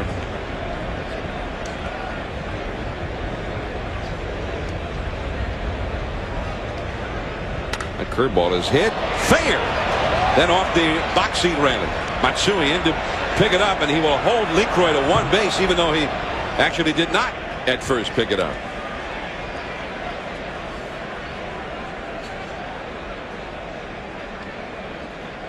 Well, LeCroy gets out in front of this as a breaking ball. I mean, he hits it hard down the left field line. It hits off the railing and bounces back off the stands and bounces back out. Matsui got to it pretty quickly, but then he didn't pick it up. But he does hold LeCroy to a single. LeCroy not a real fast runner. Well, he's actually a catcher, so I guess not, right? By trade. You know, it's kind of interesting. They don't have David Ortiz was the guy that was hitting the DH spot for him last year. He had a fabulous year for the Boston Red Sox. Jock Jones hitting a foul into the upper deck off the left field line. 0-1. Jones has struck out and singled. You know, you bring up something interesting though. LeCroy is the Twins' second catcher, right, and he is the only other catcher besides Pierzynski on this postseason roster, and he's in the lineup.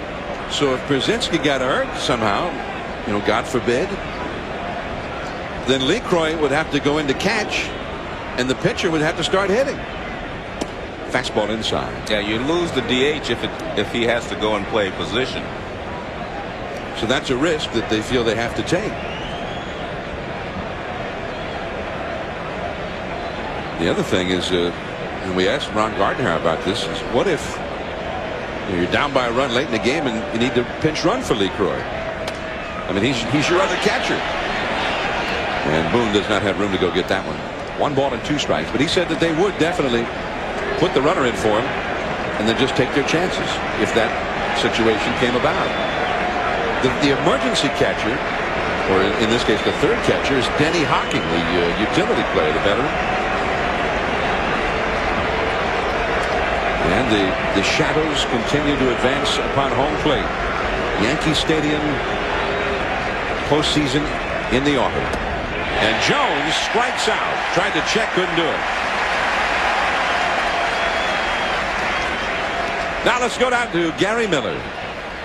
John Johansson's on the left with a shutout. Now he's had problems in his left leg cramping before. This was his right or push-off leg for the first time. They finally got the cramp to stop. He's day-to-day, but they do expect that he'll make his scheduled start in Game 4. All right, well, that could be very important for the Twins. I mean, you get to Game 4, they wanted to go with the 3 starters, and he's their guy. He's been their best guy in the second half of the year. Torrey Hunter shoots one into right center. Bernie Williams can't get to it. It skips by him, and now they'll start running. LeCroy to third. Alds waving him on. Soriano throws to third, and he throws it away. Now Hunter's heading home. Boone retrieves. Safe at the plate, and the Twins have just scored twice on what should have been a base hit to center.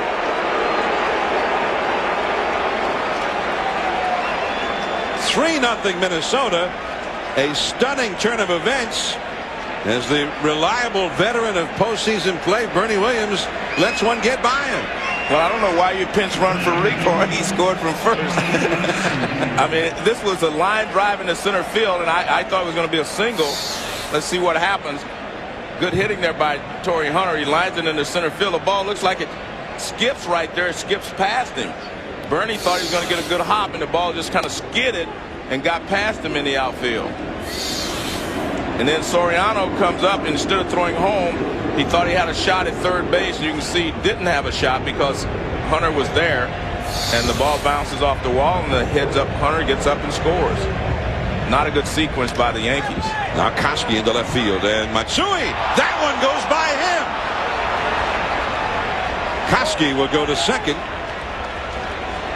And the Yankees, the veterans of so many of these kind of games, are the ones that are crumbling here at the moment against the young Twins.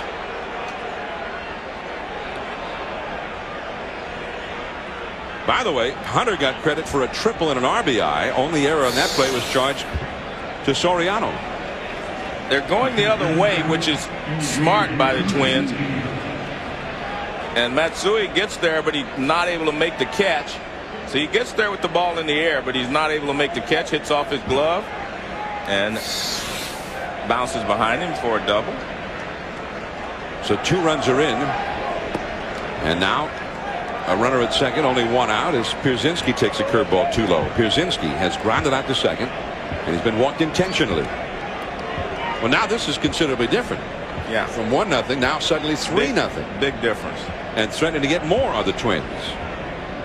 Guzman is on deck. Koski at second. And that curve is bounced foul. I don't think you would ever, in the postseason here, beat the Yankees 1-0 in Yankee Stadium. They're going to score a run, you would think, if the score stayed that close, because every pitch, can tie the ball game, which puts a lot of pressure on the pitcher. This takes a lot of pressure off the Twins pitching staff. Now they have some margin for error. They didn't have any before. Ball and a strike. There goes the runner, Koski, and he is out.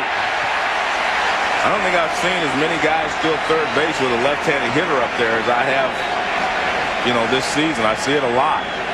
Normally, because it's such an easy throw for the catcher, you have to have a great jump in order to make it. Because watch the catcher, watch Posada. All he has to do is just stand up. He's got a clear view, and all he does is look. He doesn't even have to get up. He just throws to third base. And a good job there by Boone. He blocks him off. See, his knee is right there in front. There's no way a diving guy can get to the bag when you're sliding head first like that. And the curveball makes it 2-2, the swinging strike. Now watch his knee. Look at this. There's no way he can't get to the bag. Great job there by Boone just to block him off. There's no place for him to go, so he's automatically out. But you don't put that knee there for guys coming in spikes first. That was one of the detriments of sliding head first. I mean, that was a good shot. He hadn't gotten to the bag yet. No, he can't get there. But that's why a lot of guys do not like to slide head first, because you can block them off with your body. But if a guy's sliding spikes first, you're a little more hesitant to do that. 2-2 the count. Well, next time, maybe Koski had to try it that way. 2-2 the count. To Pierzynski. 2 down, nobody on, but 2 runs in. And it seemed like something must have. There had to be a sign missed or something. I mean, what's he running for? Well, you got your leading hitter against Messina at the plate, and you're already in scoring position. Well, it's very similar. Even when Soriano stole third with 2 outs, that's a similar situation, unless you're going to make it easily. Nice play there by the ball dude. Well, a mock cheer for the ball guy because he caught it. First, he made the catch. First guy in a Yankee uniform to catch one in this inning. And sometimes this happens. You play poorly in an inning, and it'll wake you up, so to speak. So we'll see how the Yankees react, in their half of this inning. But that sarcastic cheer with the ball dude coming up with that ball. Yeah. That's like the old show business term, tough house. Yeah, like a comedian playing it. How was it out there? It's a tough house. Well, and that's ball 4 to Pierzynski.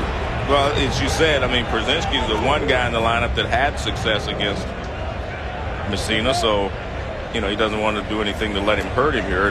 Like with the short right field porch. So with the bases empty and 2 outs, you go ahead and try to make a great pitch, and if it doesn't work, you just put him at first base. Messina, by the way, has now thrown 96 pitches, as you see right there, in 5 2/3 innings. And that's not usually part of the Twins game, or at least it hasn't been in the past. Usually they're up there hacking. But since the arrival of Shannon Stewart, Stewart's a little more particular up there. And Pierzynski says, hey, the rest of us, we got a couple other guys, Minkiewicz and maybe Koski, who are particular. The rest of us are up there hacking, but the team itself has become a little more particular. As Guzman pops a foul back out of play. 0-2. Messina is trailing in this one 3-0, facing the Twins in the postseason. A team that has only beaten him twice ever. Messina 20-2 lifetime against the Twins. But he is trailing here. Well, first of all, I don't think Messina went into this game saying, well, I've dominated these guys, I can do it again. And the Twins didn't come in saying, well, he's beaten us 20 times, he can do it again. I mean, this is one day, a new day, and you play it like that from both sides. And the curveball strikes him out. 2 runs though for the Twins. It was a big error, and one that was an error of omission apparently. 3-0. Jeter, Giambi, Posada coming up. All right, and here we are at Yankee Stadium in New York. The Shadows continue to advance upon home plate as Derek Jeter will lead off now for the Yanks against J.C. Romero. 3-0. The Twins are leading. But the Twins got a very bad break, losing their starter Santana after he had thrown 4 shutout innings with cramping in his right leg. But they got a good break with that ball getting past Bernie Williams and being able to score 2 runs. But again, I think this should be a wake-up call for the Yankees. Let's see how they respond. They have not had a leadoff man reach base today. As Jeter leads off here. Fastball from Romero misses. Jeter a single and walk. He'll be followed by Giambi and Posada. And this is truly the spot with those guys coming up for him to get on base and get something started. Derek Jeter hit .324 in the regular season. And nice ahead of the count 2-0. And Romero has just been erratic since he's been in. Off the plate inside, off the plate outside. And this part of the lineup, I think they will force him to throw some strikes. Jeter, and just off the glove with the leaping Guzman. Stewart gets it back in. A single for Jeter, so he gets aboard. I mean, as good as Jeter is, he always seems to be a little bit better come the postseason. Well, this pitch was a little bit inside, it appeared to be, but he gets it, barrel of the bat out there and lines it over shortstop. And Guzman just can't quite get up in time. Look at that, right off the tip of the glove. Jeter is the first Yankee to lead off an inning reaching base in this game. We're in the 6th. Now Giambi. He is grounded to second and he is struck out. 1 ball, no strikes. Well, Giambi wasn't patient against Santana. He swung at those high pitches. A couple of them up and in, and the last one he struck out on the time before was up and over the plate. In the Twins bullpen, the right-hander Juan Rincon warming up. And the sun has disappeared behind a cloud, at least for the moment. Second baseman Rivas over toward the hole. That one hit softly toward Rivas. His only plays to first. And Giambi is not a fast runner. Thrown out with Jeter moving up to second. Giambi is 0 for 3 in this game. Has not hit the ball out of the infield. Now Posada. Well, Posada was one of the Yankees that drove in 100 runs this year, along with Jason Giambi and Matsui. This is a spot where, you know, you try to just get on the board. You're not necessarily looking for a 2-run homer here. You're just trying to get a base hit to get on the board.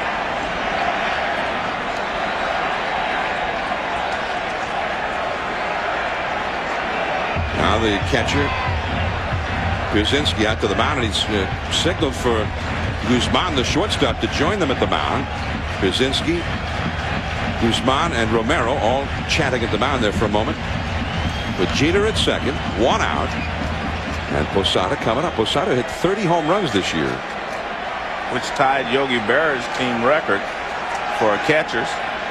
And Yogi Berra, who won more than one Most Valuable Player award in the American League. Posada might do that this year. That's a strike call to the outside.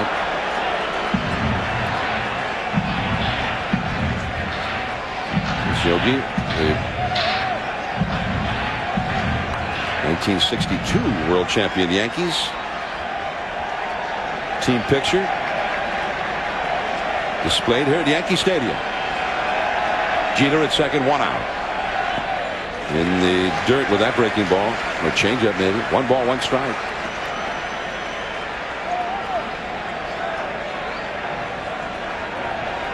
Well, the Minnesota Twins have played very well defensively in this game.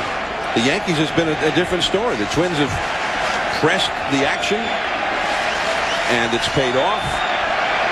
And a couple of big mistakes for the Yankees in this inning. Changeup, 1-2.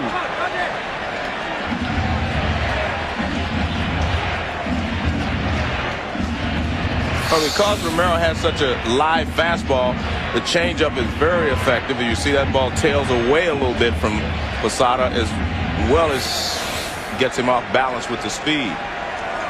But he short arms his fastball, which makes it get there quicker. So when he throws the changeup, works as well. Strike 3. 2 down.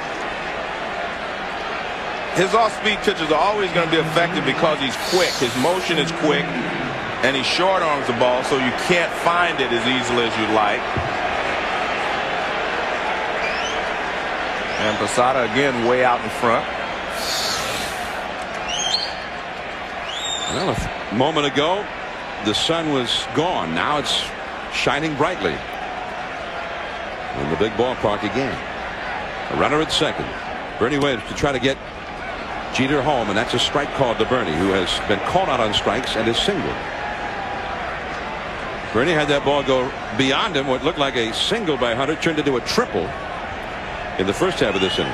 Also, Bernie, who just did not have a very strong arm, unable to throw out Guzman on that shallow fly ball in the third inning. Bernie has always been a strong hitter in the postseason, although for a long time that ended every time they got to the World Series. 1 ball, 1 strike to Bernie Williams. But this is especially this, the right-handed side was where he was especially strong.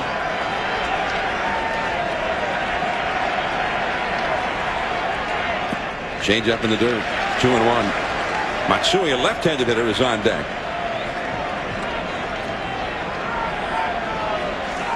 Bernie Williams hit only .263 this year. .267 with men in scoring position, and he only hit .237 here at Yankee Stadium, his home park.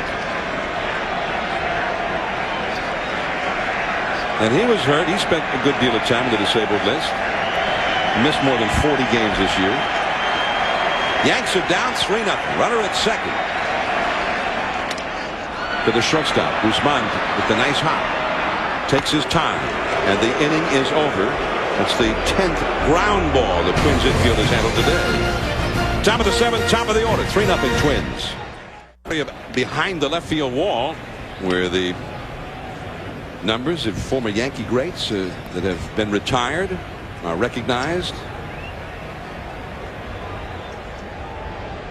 Here is Shannon Stewart. Right now, the Yankees are down 3-0. As we start the 7th inning, Stewart has doubled and singled and struck out. He's 2 for 3. His single in the third helped set up the first run of the game. Mike Messina, who just threw his 100th pitch of the day. And that's a strike. 1 ball, 1 strike. 3 runs, 7 hits for the Twins. No runs, 5 hits, and 1 error for the Yankees. Casey Stengel, number 37. Yogi Berra, Bill Dickey, 2 numbers 8. But Troy Hawkins up in the Minnesota bullpen. And Peter Pasquarelli is speculating that maybe he'll go to 7 and 8 because tomorrow's an off day, and then they play a game and then another off day. So they may try to make sure that they have all their weapons going for them down the stretch here so they can try to win this first ball game. Well, we asked Gartenhire before the game if Hawkins could go too, and he said, and he kind of had a little smile on his face, says absolutely, especially with the day off the next day. But for that day off really to pay off for a club, you got to be ahead going to the late innings like they are. Bernie Williams going back into deep center. And he's got it. So Stewart flies out to the deepest part of the yard, 408 feet to straightaway center here. Back when they used to play World Series games in the daytime routinely, it was 461 feet to straightaway center. You had to hit him into those bleachers out there. Yeah, just in everybody's range, 461. Man. And the power alley, where it's now 399, it was so deep out there they had the bullpens on what used to be the field out there. Yeah, it was 457 to left center. Luis Rivas taking a curveball for a strike. Mel Stottlemyre, the pitching coach, has just been on the phone, and looks like the Yanks may get something going in their bullpen. Rivas hit that sacrifice fly in the third to not get in the first run of the game. Officially, he's 0 for 1. And that's a ball. 1 ball, 1 strike. There is for the Yankees, Felix Heredia, a left-hander, gets up in the bullpen. Curveball, and that misses. 2-1. Well, that's another way. I mean, you talked about some of the ways the Yankees were different from earlier in the year. Heredia and Gabe White acquired fairly late in the season, and they have really done a job out there getting left-handed hitters out, which had been a problem for the Yankees. That one is hit, foul. 2-2 the count. Messina working here in the 7th with 1 out, nobody on. 3 runs, 7 hits allowed. He's walked 3. One of those was an intentional walk. 5 strikeouts. And then another day he might have pitched the same game and nobody would have scored yet. Drops down from the side with the curveball for the strikeout. His 6th of the game. More baseball coming up later today, but also a full day of baseball tomorrow at 4 o'clock Eastern, 1 Pacific. Game 2 from Pacific Bellpark. Florida and the Giants. Brad Penny up against Sidney Ponson and Pac Bell. At 7 Eastern, 4 Pacific. Game 2, the Cubs and Braves. Joe and I will be at Turner Field as Carlos Zambrano takes on Mike Hampton. Then at 10 o'clock Eastern, 7 Pacific. Game 1, the Red Sox and the A's from Oakland tomorrow night. Pedro Martinez up against Tim Hudson. Quite a matchup there. So 3 ball games all on ESPN tomorrow. And there's ball 1 to Minkiewicz. He is 0 for 3. He's had 2 comebackers and a fly ball to left. And the clouds have hidden the sun from view again. 1 ball, no strikes to Minkiewicz. 2 down, nobody on for the Twins. And a curveball for a strike on the outside. Just the scattered clouds overhead, and occasionally the sun disappears behind one.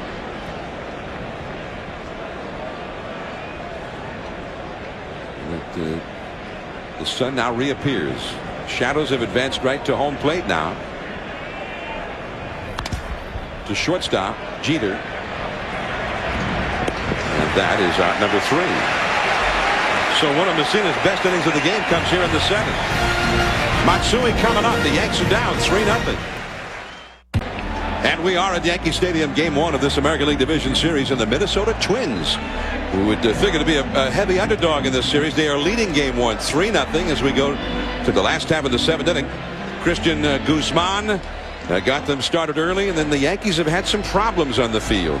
Let's have a look at some of the things that have gone on. Well, they have not made all the plays that they normally make. This started the inning. Alfonso Soriano tries to barehand it. He's not able to make it. Here's a play where Bernie Williams falls down. The next guy hit into a double play. And here's the ball that was hit in front of him that scoots past him. And 1-run scored. And then Soriano throws it over the third baseman's head. And the 2nd run scored. And then Matsui follows. They just have not made the plays.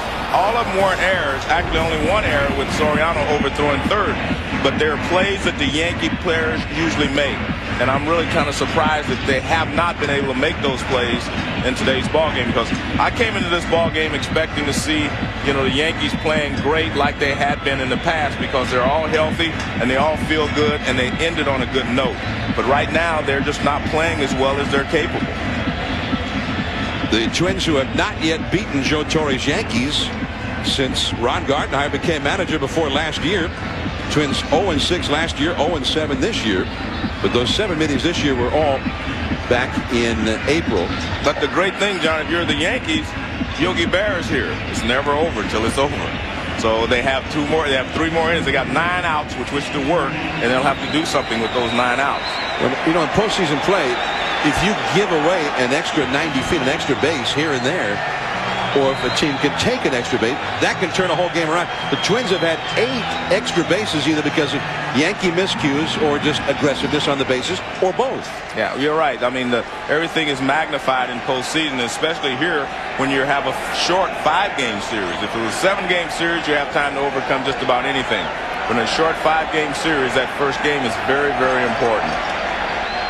Romero to Matsui with 3 right-handed hitters due to follow, and the right-hander LaTroy Hawkins up and ready in the Minnesota bullpen.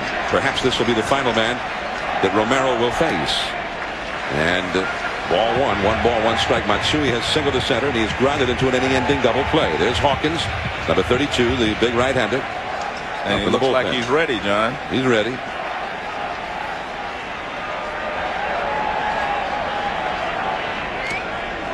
And a foul. Now that looked like Matsui was trying to plant one in the right field seats. Well, I think the one thing that Romero's ball does against left-handed hitters, it chases them. It tails in. And he was trying to open his hips and pull that ball because it was tailing in. 314 feet to the right field foul pole at Yankee Stadium. He's a Matsui fan in left field. And the slider of the dirt. 2 balls, 2 strikes. Aaron Boone on deck. Juan Rivera due up 3rd in the inning. 56,292. The official paid crowd at Yankee Stadium today. Home plate plus the hitter covered in the shadows now. Down and in. See, his ball just really runs in and chases a left-handed hitter. That type of pitch bothers left-handers probably more than just a big breaking curveball. Full count to Matsui. And Romero has walked him. Wow. Ahead by 3, and he walks it. Well, again, that ball runs in on the left-handed hitter. You've got to start a little bit more out over the plate. Well, Romero had gone an inning in the 3rd, allowing just 1 hit. And he's a little distraught as like Gardenhire is trying to pump him up a little bit right there. LaTroy Hawkins called in for the bullpen. Boone coming up 3-0. Twins will be back. There is LaTroy Hawkins, and usually the way things have worked for the Twins the last couple of years, by the time they get to Hawkins and then Guardado, game's over. Right. Well, he said that, you know, when they had Santana in the bullpen, they actually tried to make it a 6-inning ball game all the time when you were facing the Twins. They'd bring, you know, Santana in, Hawkins in, and Guardado, and we'd say goodnight. So he's going to try to do the same thing here. I think he's going to try to get LaTroy Hawkins to throw 2 innings here in the 7th and the 8th, and then go to Guardado in the 9th if they still have the lead. But I think that's why, if you're the Yankees, you know, you have to make something happen pretty quickly here, and you're off to a good start here in the 7th with a base on balls. Hawkins, in his last 32 appearances of the year, his earned run average was .85. So the deeper into the season they got, the better Hawkins was. He inherits a base runner. There is Matsui at first base. Boone is the hitter. Nobody out. Yanks trying to get something started at the bottom of the order. That is up the middle and through. Base hit. Matsui stops at second. Not that time for Guzman, who went into that slide, but this one shot by him. Well, I think you make the slide if you're trying to stop and throw to first base. Here, I think you have to catch the ball first. I'm not sure what happens here, but Guzman, well, it was a funny hop. I think that's why he did it. See, there's an in-between hop. He didn't do it, I don't think, just because he couldn't get there. But I think it was an in-between hop. and he was trying to get down low so he could gauge the hop. See, the lower you get, the easier it is to gauge the hop, and I think that's what he was trying to do. Now Ruben Sierra, the veteran, will come up as a pinch hitter, acquired from Texas earlier this year.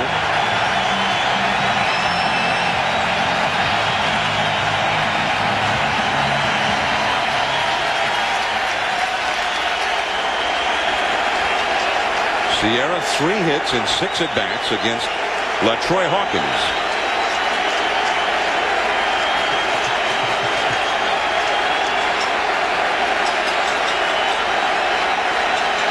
And he is the possible tying run.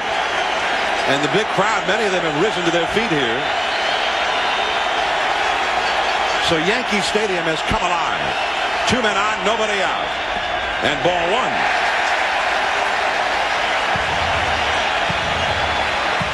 That kind of noise from a big crowd in this ballpark, did that rattle Hawkins? Well, I don't think it's going to rattle him. I think the Twins, being in the playoffs last year, winning the series, I don't think they're going to get rattled. I think the Yankees are going to have to beat them.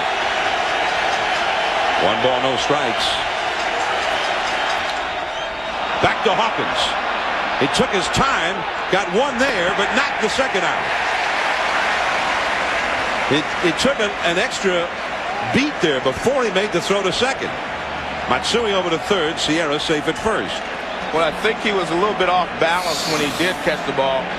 I don't think he was just... right there, he was a little bit off balance, couldn't get out of his glove. Watch this right there. See, he doesn't get out of his glove cleanly the first time. So then he did make sure, because he threw a bullet to second base.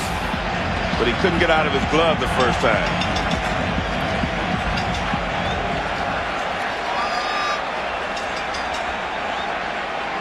Yankees have had 9 men reach base in this game. They've had 6 hits. They've drawn 3 walks, but they have not been able to get anybody home. So here is Soriano, and he was about the hottest man on the planet the last couple of weeks of the season. But certainly you have that shadow that is advanced out in front of home plate. I don't think it's nearly as bad because the pitcher's still in the sunlight, and there's some light pretty much up to 10 feet before you reach the plate.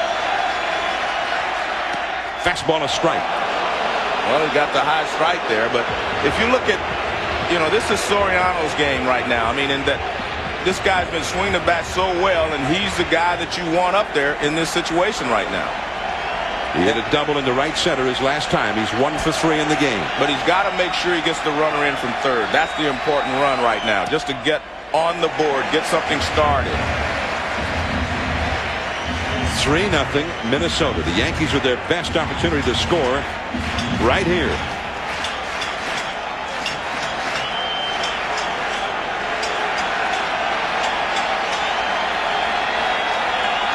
Matsui at third, Sierra at first.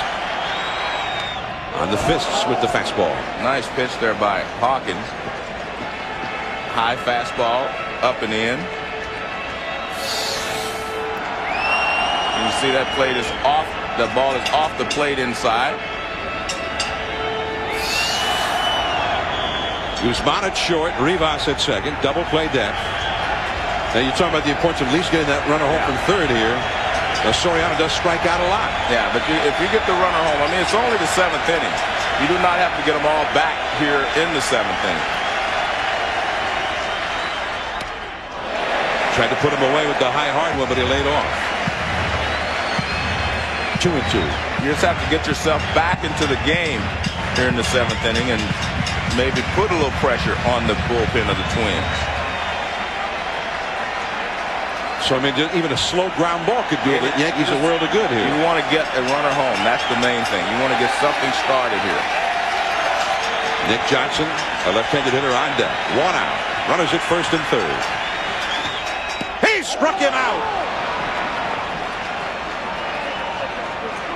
I mean, he came after him.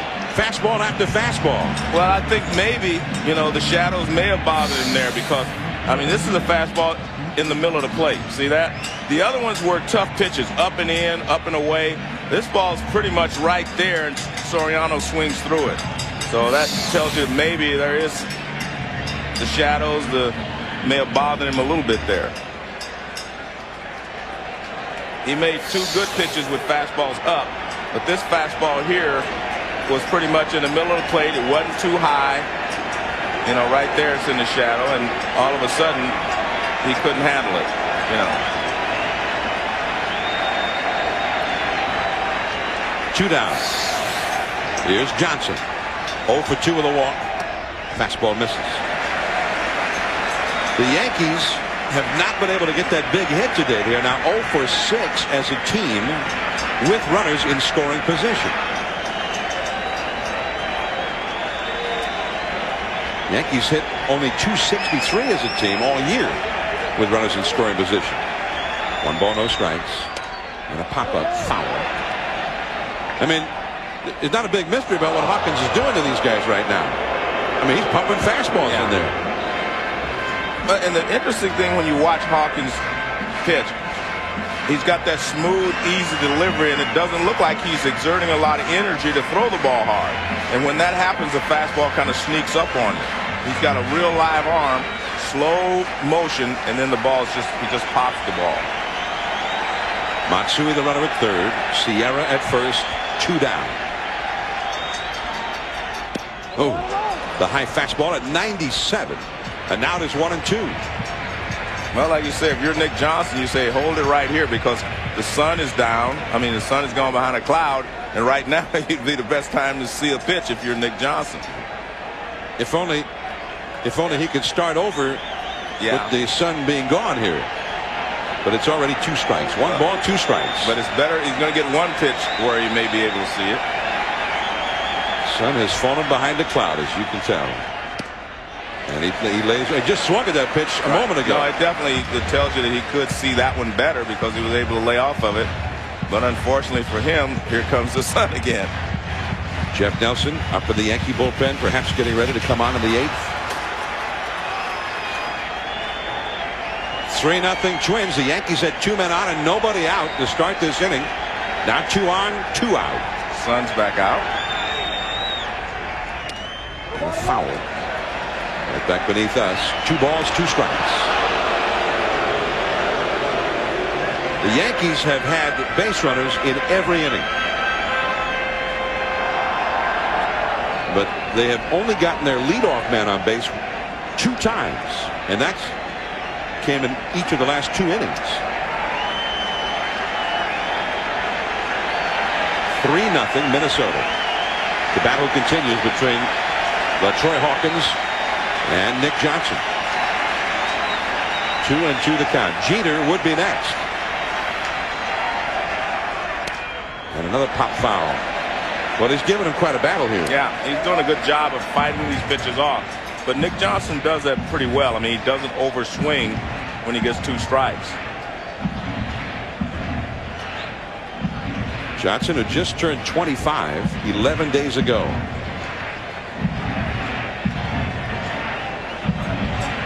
Twins dugout, everybody up at the railing to get a good look.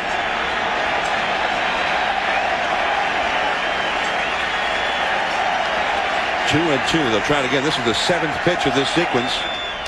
And again, Johnson gets a piece of it to fight it off. And the battle will continue.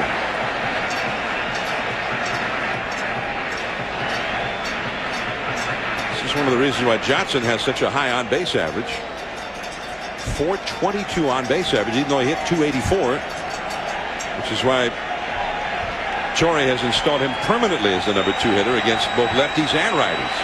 And it allowed him to move Derek Jeter down to the 3rd slot, which will give him an opportunity to drive in more runs.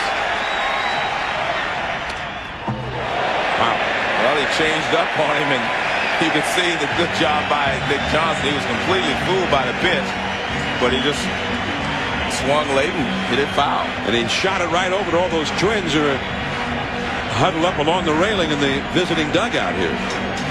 There's Jeter on deck. Well, Hawkins, that was the first non-fastball that he'd thrown here the last 2 hitters. Johnson still fought it off. The 9th pitch of the at-bat coming. And he struck him out.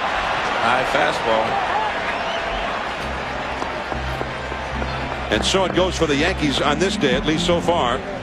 4 Twins pitchers have worked a shutout through 7. LeCroy, Jones, and Hunter coming up. PN's presentation of the 2003 MLB Division Series, brought to you by Honda, a versatile family of cars, minivans, and SUVs. Autumn at Yankee Stadium, which usually has been the province of the Yankees, but so far the visitors from the Midwest have turned things around on them. The Twins are leading 3-0 as Jeff Nelson, the 36-year-old right-hander from Baltimore, 6 feet 8 inch tall right-hander. He was with the Yankees and did a great job for them, for Joe Torre, as they started winning those World Series in '96. Then went to Seattle. He was part of a great bullpen in Seattle. And then suddenly, on August the 6th, he was dealt right back to the Yankees again when Armando Benitez was traded to the Mariners. So here's Nelson. And he pitched in a lot of postseason games for the Yankees. And he's way inside with ball 1 to LeCroy. And this is usually what Torre likes to use him, Joe, right? I mean, like to try to get a right-handed hitter out. Right. That's his specialty. But, I mean, they have Jock Jones. I don't see anyone warming in the Yankee bullpen.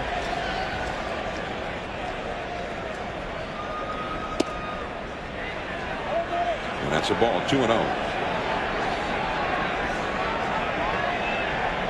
Yeah, Heredia's up and throwing again now, John. So maybe he is only going to pitch to 1 hitter. We'll see. Well, he hasn't been able to find the strike zone yet. 3-0.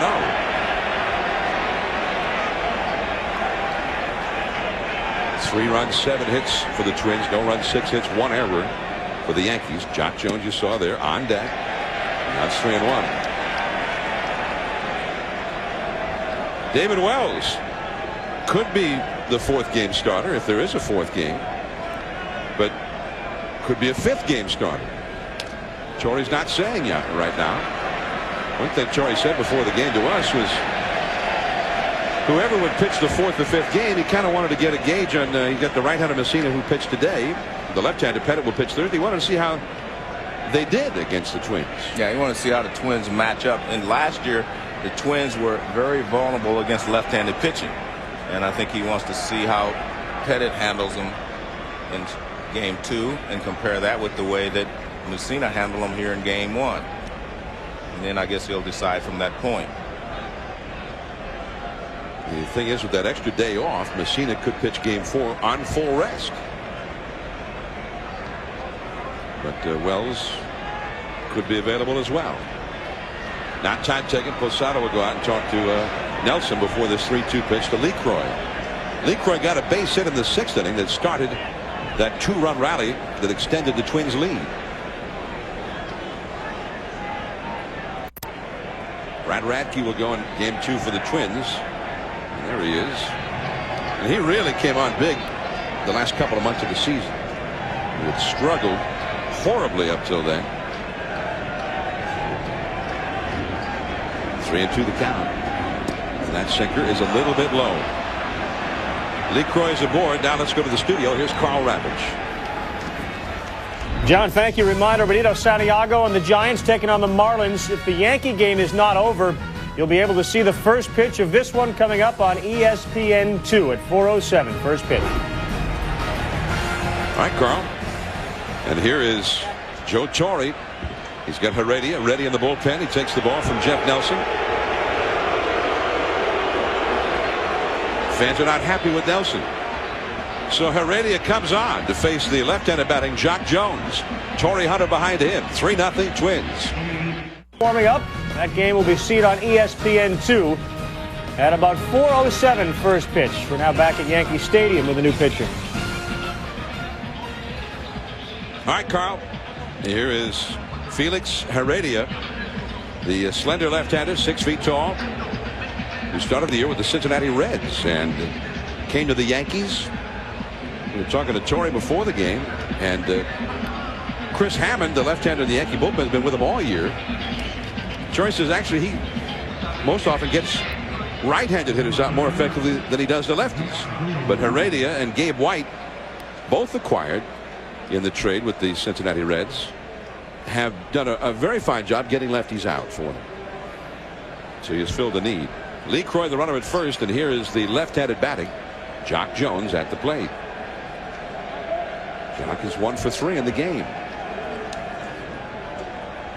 Jones hit .269 against the lefties this year, but hit .317 against right-handers. And that's a foul. Although I guess .269, I mean, that's holding your own against the lefty. Yeah, of course. Any 270 anywhere in there is pretty good. So when you see that guy hits .320 against the right-handers and .190 against the lefties. Yeah, because you do not have that many at bats in a row where you can get comfortable against the left-handers. Right back to Heredia. He drops it, picks it back up. Now he's going to go to first. So he just couldn't quite handle that sharply hit comebacker to turn it into a double play. Lee Croy had been moved over to second. This copyrighted telecast is presented by the authority of the Office of the Commissioner of Baseball and may not be reproduced or retransmitted in any form. And the accounts and descriptions of this game may not be disseminated without express written consent. Major League Baseball is giving away World Series tickets for life and many other great prizes. Winning hologram numbers will be announced during games 1 through 4 of the World Series. Visit your neighborhood Radio Shack for your chance to win World Series tickets for life. They are walking Hunter intentionally. Got 2 more lefties behind him, Koski and Pierzynski. Hunter had the base hit that took a, I don't know, kind of like a hydroplaning hop that fooled Bernie Williams, and instead of a single it turned into a triple. And after a subsequent wild throw by Soriano, who was trying to throw out Hunter at third, it ended up being 4 bases for Hunter on what looked like a single to center. So now here is Corey Koski. You saw Hunter talking to Jerry White, the first base coach, after he got over there. Koski followed up Hunter's triple with a double that Matsui tried to shoestring and couldn't. That's a fastball to strike. 3-0. The Twins are leading. 2 men on, 1 man out. Koski hitting .331 against the right-handers, but .224 against the lefties.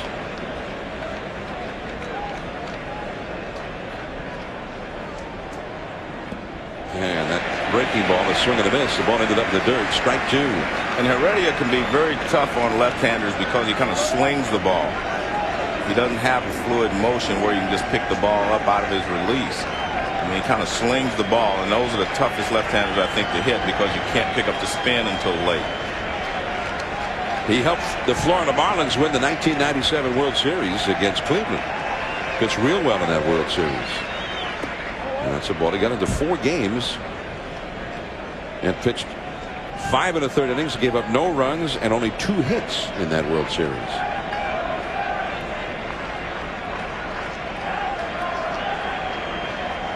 They must have kept bringing him in to face Lofton and Tomey and guys like that. 2 men on, 1 man out. 1 ball and 2 strikes. And the slider misses. 2-2.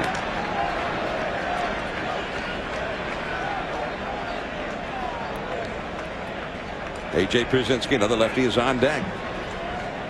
Messina went the first 7 through 112 pitches, gave up 3 runs, 7 hits.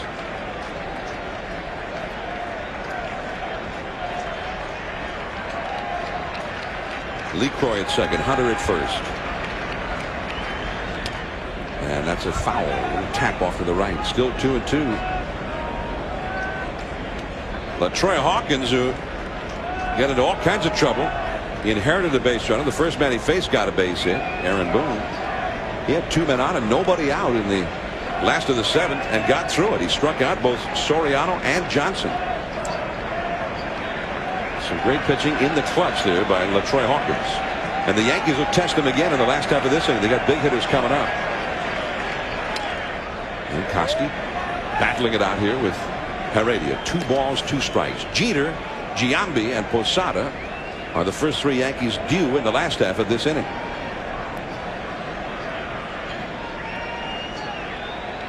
Coming up at 4, the Marlins and the Giants from Pacific Bell Park, and ESPN2 will begin the coverage of that game as we stay here with the Yankees and the Twins.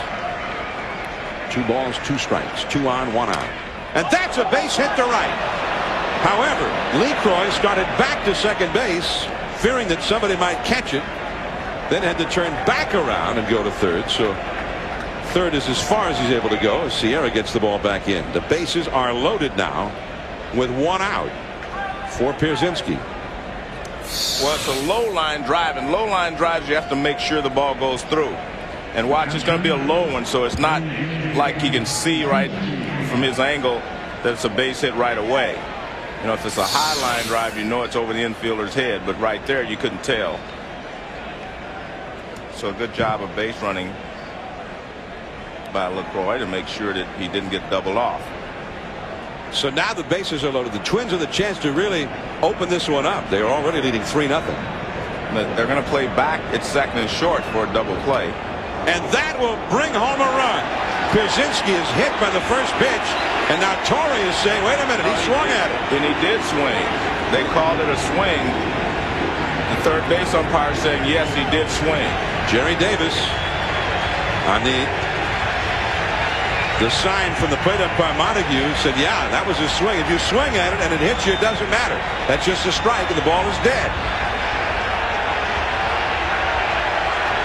I remember in the playoffs last year, Pierzynski hit a ball that would have hit him.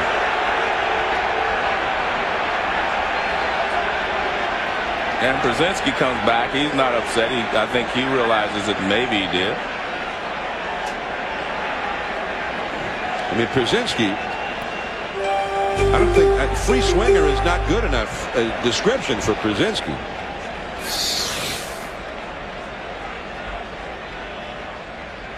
Well, you can see that he did commit, and that's why the third base umpire said that he swung. So watch the barrel of the bat, and you can see he did go around before he could stop it. Ball and a strike now. And now it's 2-1. He has not swung again here. Now usually, and now Mel Stottlemyre is going to go out and talk to Heredia, who's having a hard time throwing strikes here.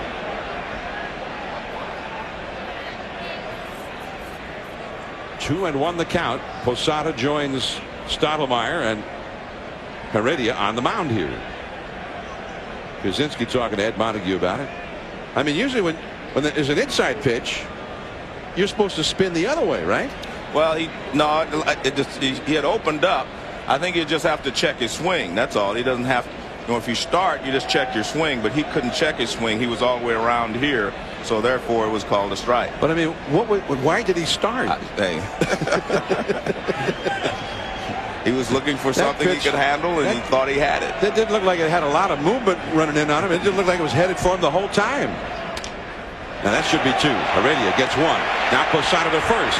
2, double play. The Yankees stay alive.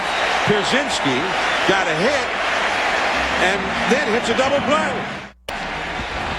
We are at Yankee Stadium. Meanwhile, the Marlins and Giants are just moments away from getting started at Pacific Bell Park, and that game is on the air right now on ESPN2. So if you're looking for the Marlins and the Giants, it's over on ESPN2.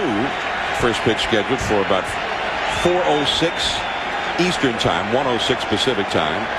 Jason Schmidt versus Josh Beckett there. Here, the Minnesota Twins are holding a 3-0 lead as Derek Jeter, who's been on base all 3 times, tried to get himself aboard with Giambi on deck.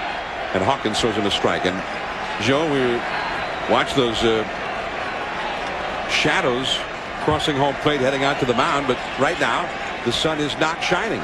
The lights are on at Yankee Stadium. Perhaps a break for Jeter and the Yankee hitters if it stays like that. Right to second, there's Rivas. And Jeter hustling up the line, but out by a step, 1 away. That's the first time he's been retired. Well, it was a good pitch by Hawkins, he took a little off and it was moving down and away, and Jeter kind of took a half swing at it.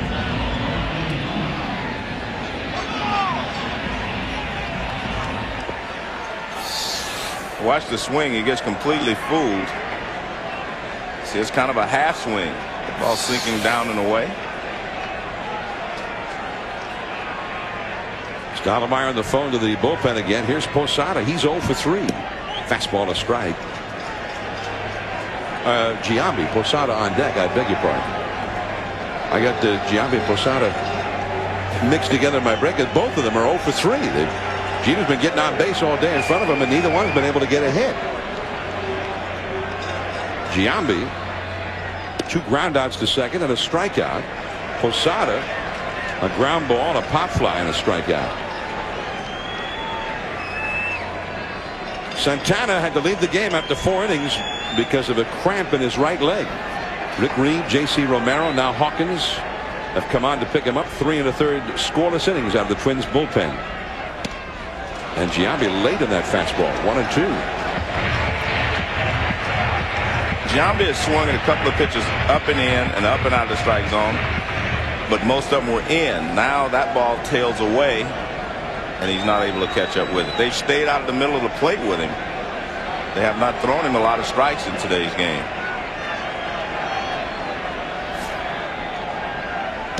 And he strikes him out. Well, that was a fastball right there, but he couldn't catch up with it.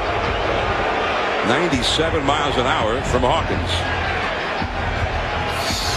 Well, he swung at pitches up here, but this one's going to be right in the middle. Right in the middle of the plate. You can see the swing. It was right there. But that's what I'm saying. Hawkins has that easy delivery, and then the ball just jumps on you. I mean, that did not look like, when he in live speed, it did not look like he was releasing a 97-mile-an-hour fastball. But the ball just jumps on you, and it's there before you can recognize it. So Giambi, the Yankees home run leader, an RBI leader, 0 for 4. Now Posada, 30 homers, 101 RBIs. He is 0 for 3, and he takes a strike. The Yankee bullpen is busy. Mariano Rivera is one of those who's gotten up. And the left-hander, Chris Hammond, is also up out there. 3-0. The Twins on front. The sun has come back from behind the cloud, and the shadows now have advanced from home plate and across the mound. More bad news for the Yankee hitters, as if Hawkins and the rest of the Twins pitchers have not been bad enough news all day.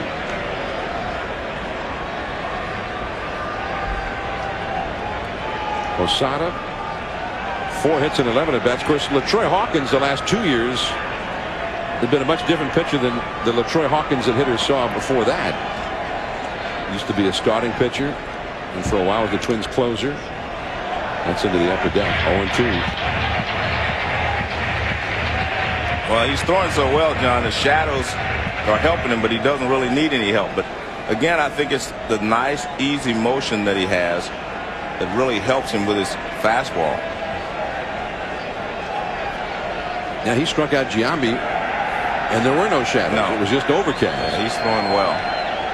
And the sun has disappeared again. 0-2. Curveball, strike 3. Wow. Hawkins has retired 6 in a row, 4 of the last 5 on strikeouts. 27 pitches, 21 for strikes. 3-0 Twins. That's Christian Guzman leads off for the Twins. He's the 9th base hitter, and Heredia misses off the outside with ball 1. Guzman has had an infield hit and scored a run, and in some ways he kind of set the tone for the rest of the day for the Twins. I mean, he took it to the Yankees himself, and although he took, in one instance especially, a ridiculous chance, it paid off. Well, that's what the playoffs are about. No fear. I mean, not being afraid of making a mistake and putting the pressure on the other team. And that's really what the Yankees do normally. And today, you know, so far it hasn't looked like a Yankee kind of day so far. But let's face it, they still have 3 outs. And you still have to win 3 games to win the series. Giants and Marlins are underway over on ESPN2. And a strike is called to Stewart from Heredia. Stewart is 2 for 4. He's had a double and a single. He struck out and fly deep to center. Sun has popped through from behind a cloud again. And that's in there for a strike. 0-2 the count. So the mound and home plate in the shadows. Most of the right side of the infield and all of right field in the shadows. And that's more similar to what the batter kind of sees. The bright background, but he's in the dark. And that is a swing and a miss, but he's going to reach. Stewart strikes out on a slider in the dirt, and he's at first. Well, so far it's been that kind of day for the Twins. Things have gone their way. I mean, Heredia strikes him out on a wild pitch.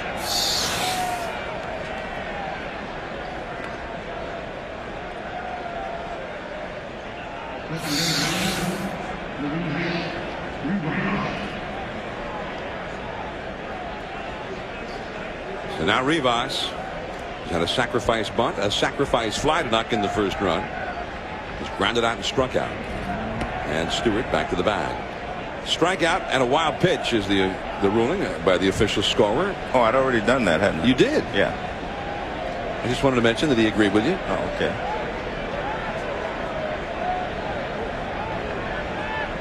One out, one on. 1 ball, no strikes. Heredia seems real concerned with Shannon Stewart. But, you know, Stewart 1 year stole 50 bases with Toronto, and he's not been a base stealer ever since. There's Guardado up in the Minnesota bullpen getting ready for the last half of the 9th. Everyday Eddie, huh? That's Guardado's nickname. And you know, he could, first 3 games of this series, he can be every day and still get a day off after the first 2 games. Day off tomorrow, game 2 on Thursday night.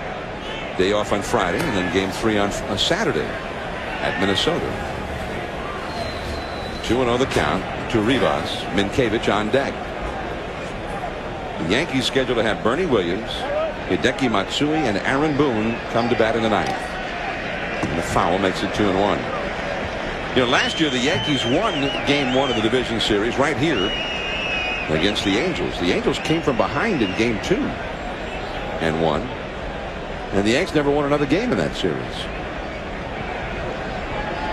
1996, the Yankees were playing Texas in the first round of the playoffs, the division series. Texas won the first game.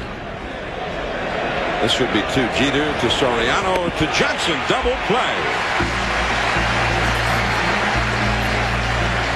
Last chance for the Yanks here in game 1. Williams, Matsui, Boone coming up. 3-0 Twins.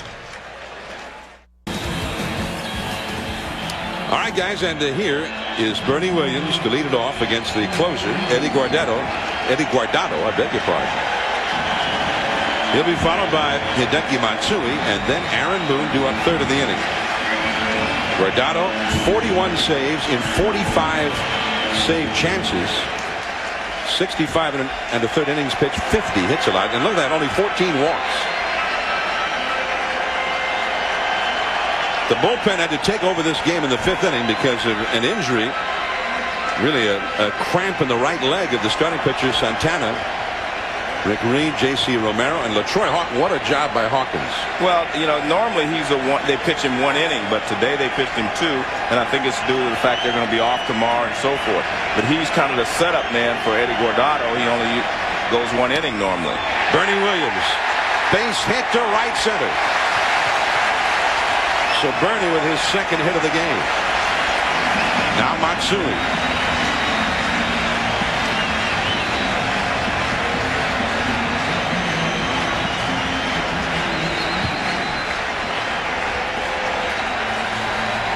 Yankees have had 7 hits in this game.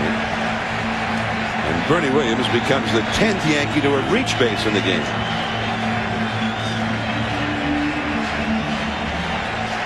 Matsui has singled, grounded into a double play, and walked.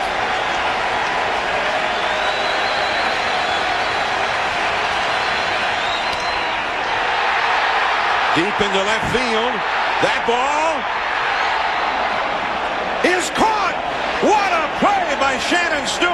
Man. Bernie Williams has to retouch second and race back to first. Shannon Stewart with a leaping catch just as he got to the wall. The only reason I knew he caught it, John, when he leaped was that the fans weren't screaming out there. And they even give him a hand. I mean, that was a great catch. When it was first hit, I thought it was a home run. Look at that. And he leaps now. You see the fans aren't reacting. That's what told me that he caught it, because I couldn't see clearly that he did catch it. But he does a great job. He's leading with his right hand so he knows where the wall is. And he comes down with it. Look at his right hand tells him where the wall is. And he just reaches up and makes a great catch. It looked like he hit that fan's glove before he hit the wall with that hand. There you see Gardenhire trying to see. He probably thought it was a home run as well. So here is Boone. 0-1 the count. Well, I guess the point is, this is the way it's gone all day. The Twins have made the plays, and the Yankees have not been able to make the plays that they normally make. Yankee Stadium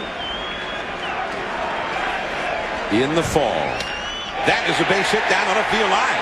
Guardado is not fooling anybody. Bernie Williams is going to be held at third by Willie Randolph on a double by Boone. And now Sierra comes up as the possible tying run. Well, you see how important that catch was. Again, the Twins have made the plays.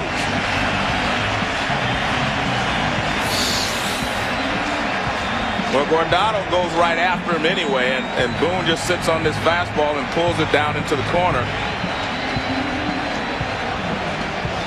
And Bernie Williams ends up at third, and Boone's at second. And as John said, he hasn't fooled anyone yet. Rick Anderson, the pitching coach, out to the mound. 56,000 plus at Yankee Stadium, and the fans have all risen to their feet now, as if to inspire a great Yankee comeback.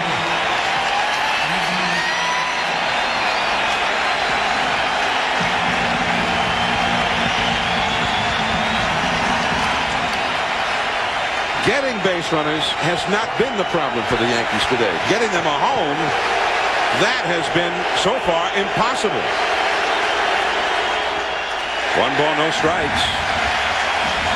Guardado came in and was greeted by Bernie Williams, who hit a line drive single to right center. Then a near homer by Matsui. Now a line drive double by Boone. A strike call to the outside. 1 ball, 1 strike. Williams at third, Boone at second.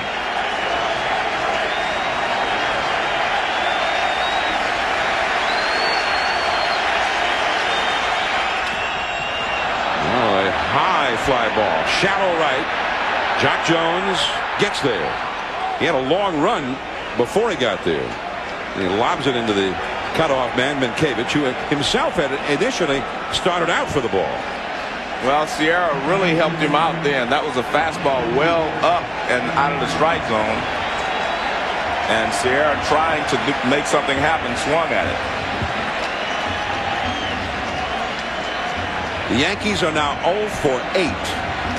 No hits, 8 at-bats as a team with runners in scoring position, where a base hit to the outfield would likely knock in a run or so. Well, all you do, when you trail 3-0 going into the ninth, you just want to try to get the tying run to the plate. And the Yankees have been able to do that. They had Sierra up as the tying run. Now they have Soriano up as the tying run. That's what you want. You want a shot at him. And it's a foul. A low slider. Soriano, 38 home runs. Remember, he hit 9 of them in the last 2 weeks of the season. And he is the possible tying run as well. He is 1 for 4 in this game. He struck out with 2 men on in the 7th inning against LaTroy Hawkins. Soriano has only had 1 other at bat in his career against Guardado, and Guardado retired him. Last chance for the Yankees. 2 down, 9th inning. Changed up there, missed with it. And that's a dangerous pitch. Just in case, Mariano Rivera would be ready for the 10th. Well, we've seen the Yankees do this before in this ballpark when all seemed lost. Changed up again. Yeah, well, those are dangerous pitches because for a right-handed hitter here, the shortest point is down the left field line. I mean, you hook it around the foul pole. Tino Martinez one night with 2 down against Arizona in the World Series, and then Scott Brosius in the same spot the next night. 2-1, and a slider high and tight. Nick Johnson, a left-handed hitter, is on deck. And that is probably why you see him trying to keep Soriano off balance with the breaking balls and the changeups. And you definitely do not want to put him on base. And here's the possible tying run, and he has great speed. Over the mound. This is going to be a problem, though. The Rivas throw, not in time. So Bernie Williams scores. Boone over to third. Now the possible tying run is on base in the person of the speedy Soriano, with Johnson coming up. And Rivas made a heck of a play there. Well, when the ball was first hit, I thought it was just going to be base hit easily. But Rivas did make a good play, made it close at first base, gets rid of it quickly with something on it. But only the speed of Soriano keeps us from being the final out of the ball game. Now, what about Soriano trying to steal a bag here? Is the possible tying run? Well, it depends on whether he's watched Guardado before or seen him before as far as, you know, his move to first base. It doesn't mean he has to have batted against him. And that breaking ball is high. But you have to have seen his move to first base, and Guardado wants to know where that pitch was, I think. It'll look high. 1 ball, no strikes. Well, you know, if you're a true base stealer, then I think you have to steal the base. A pop-up. Pierzynski and Minkiewicz and Guardado all go for it, but it goes back out of play. I like that. Guardado, he said, if nobody else can catch it, I'll catch it. I mean, Guardado was over there as well, so good job. But I think Minkiewicz knows that, you know, Guardado's a little hyper. That shows there right there how he chased that ball, but he just wants to calm him down a little bit. Take your time. But my answer to you on Soriano is yes. Got to go. Yeah, it's going to be very difficult for Nick Johnson, you know, to hit the ball out of the ballpark against Guardado. But it's not difficult for him, you know, it's not too hard for him to get a single if you can get to second base. Soriano had 35 steals during the season, got thrown out 8 times. He is the possible tying run. A ball and a strike. Now 1-2 as he came inside with that fastball. And Guardado, being as smart as he is, he says, hey, I'm going to get the hitter.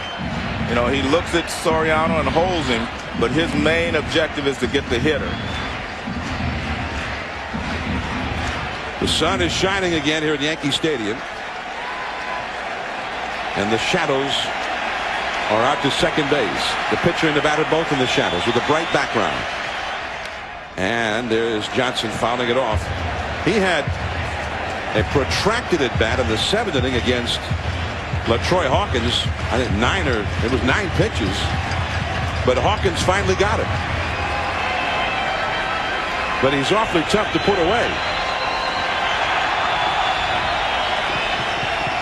Derek Jeter would be next. Bernie Williams has scored a run in this inning. 3-1. The Twins are leading. Boone at third. Soriano the possible tying run at first. Hit slowly. There is Koski. And the ball game is over. The Minnesota Twins have come to New York and have won Game 1. The final score from Yankee Stadium. The Twins 3, the Yankees 1. John Miller and Joe Morgan from New York. And we're going to take you right to San Francisco to Chris Berman for the Marlins and the Giants.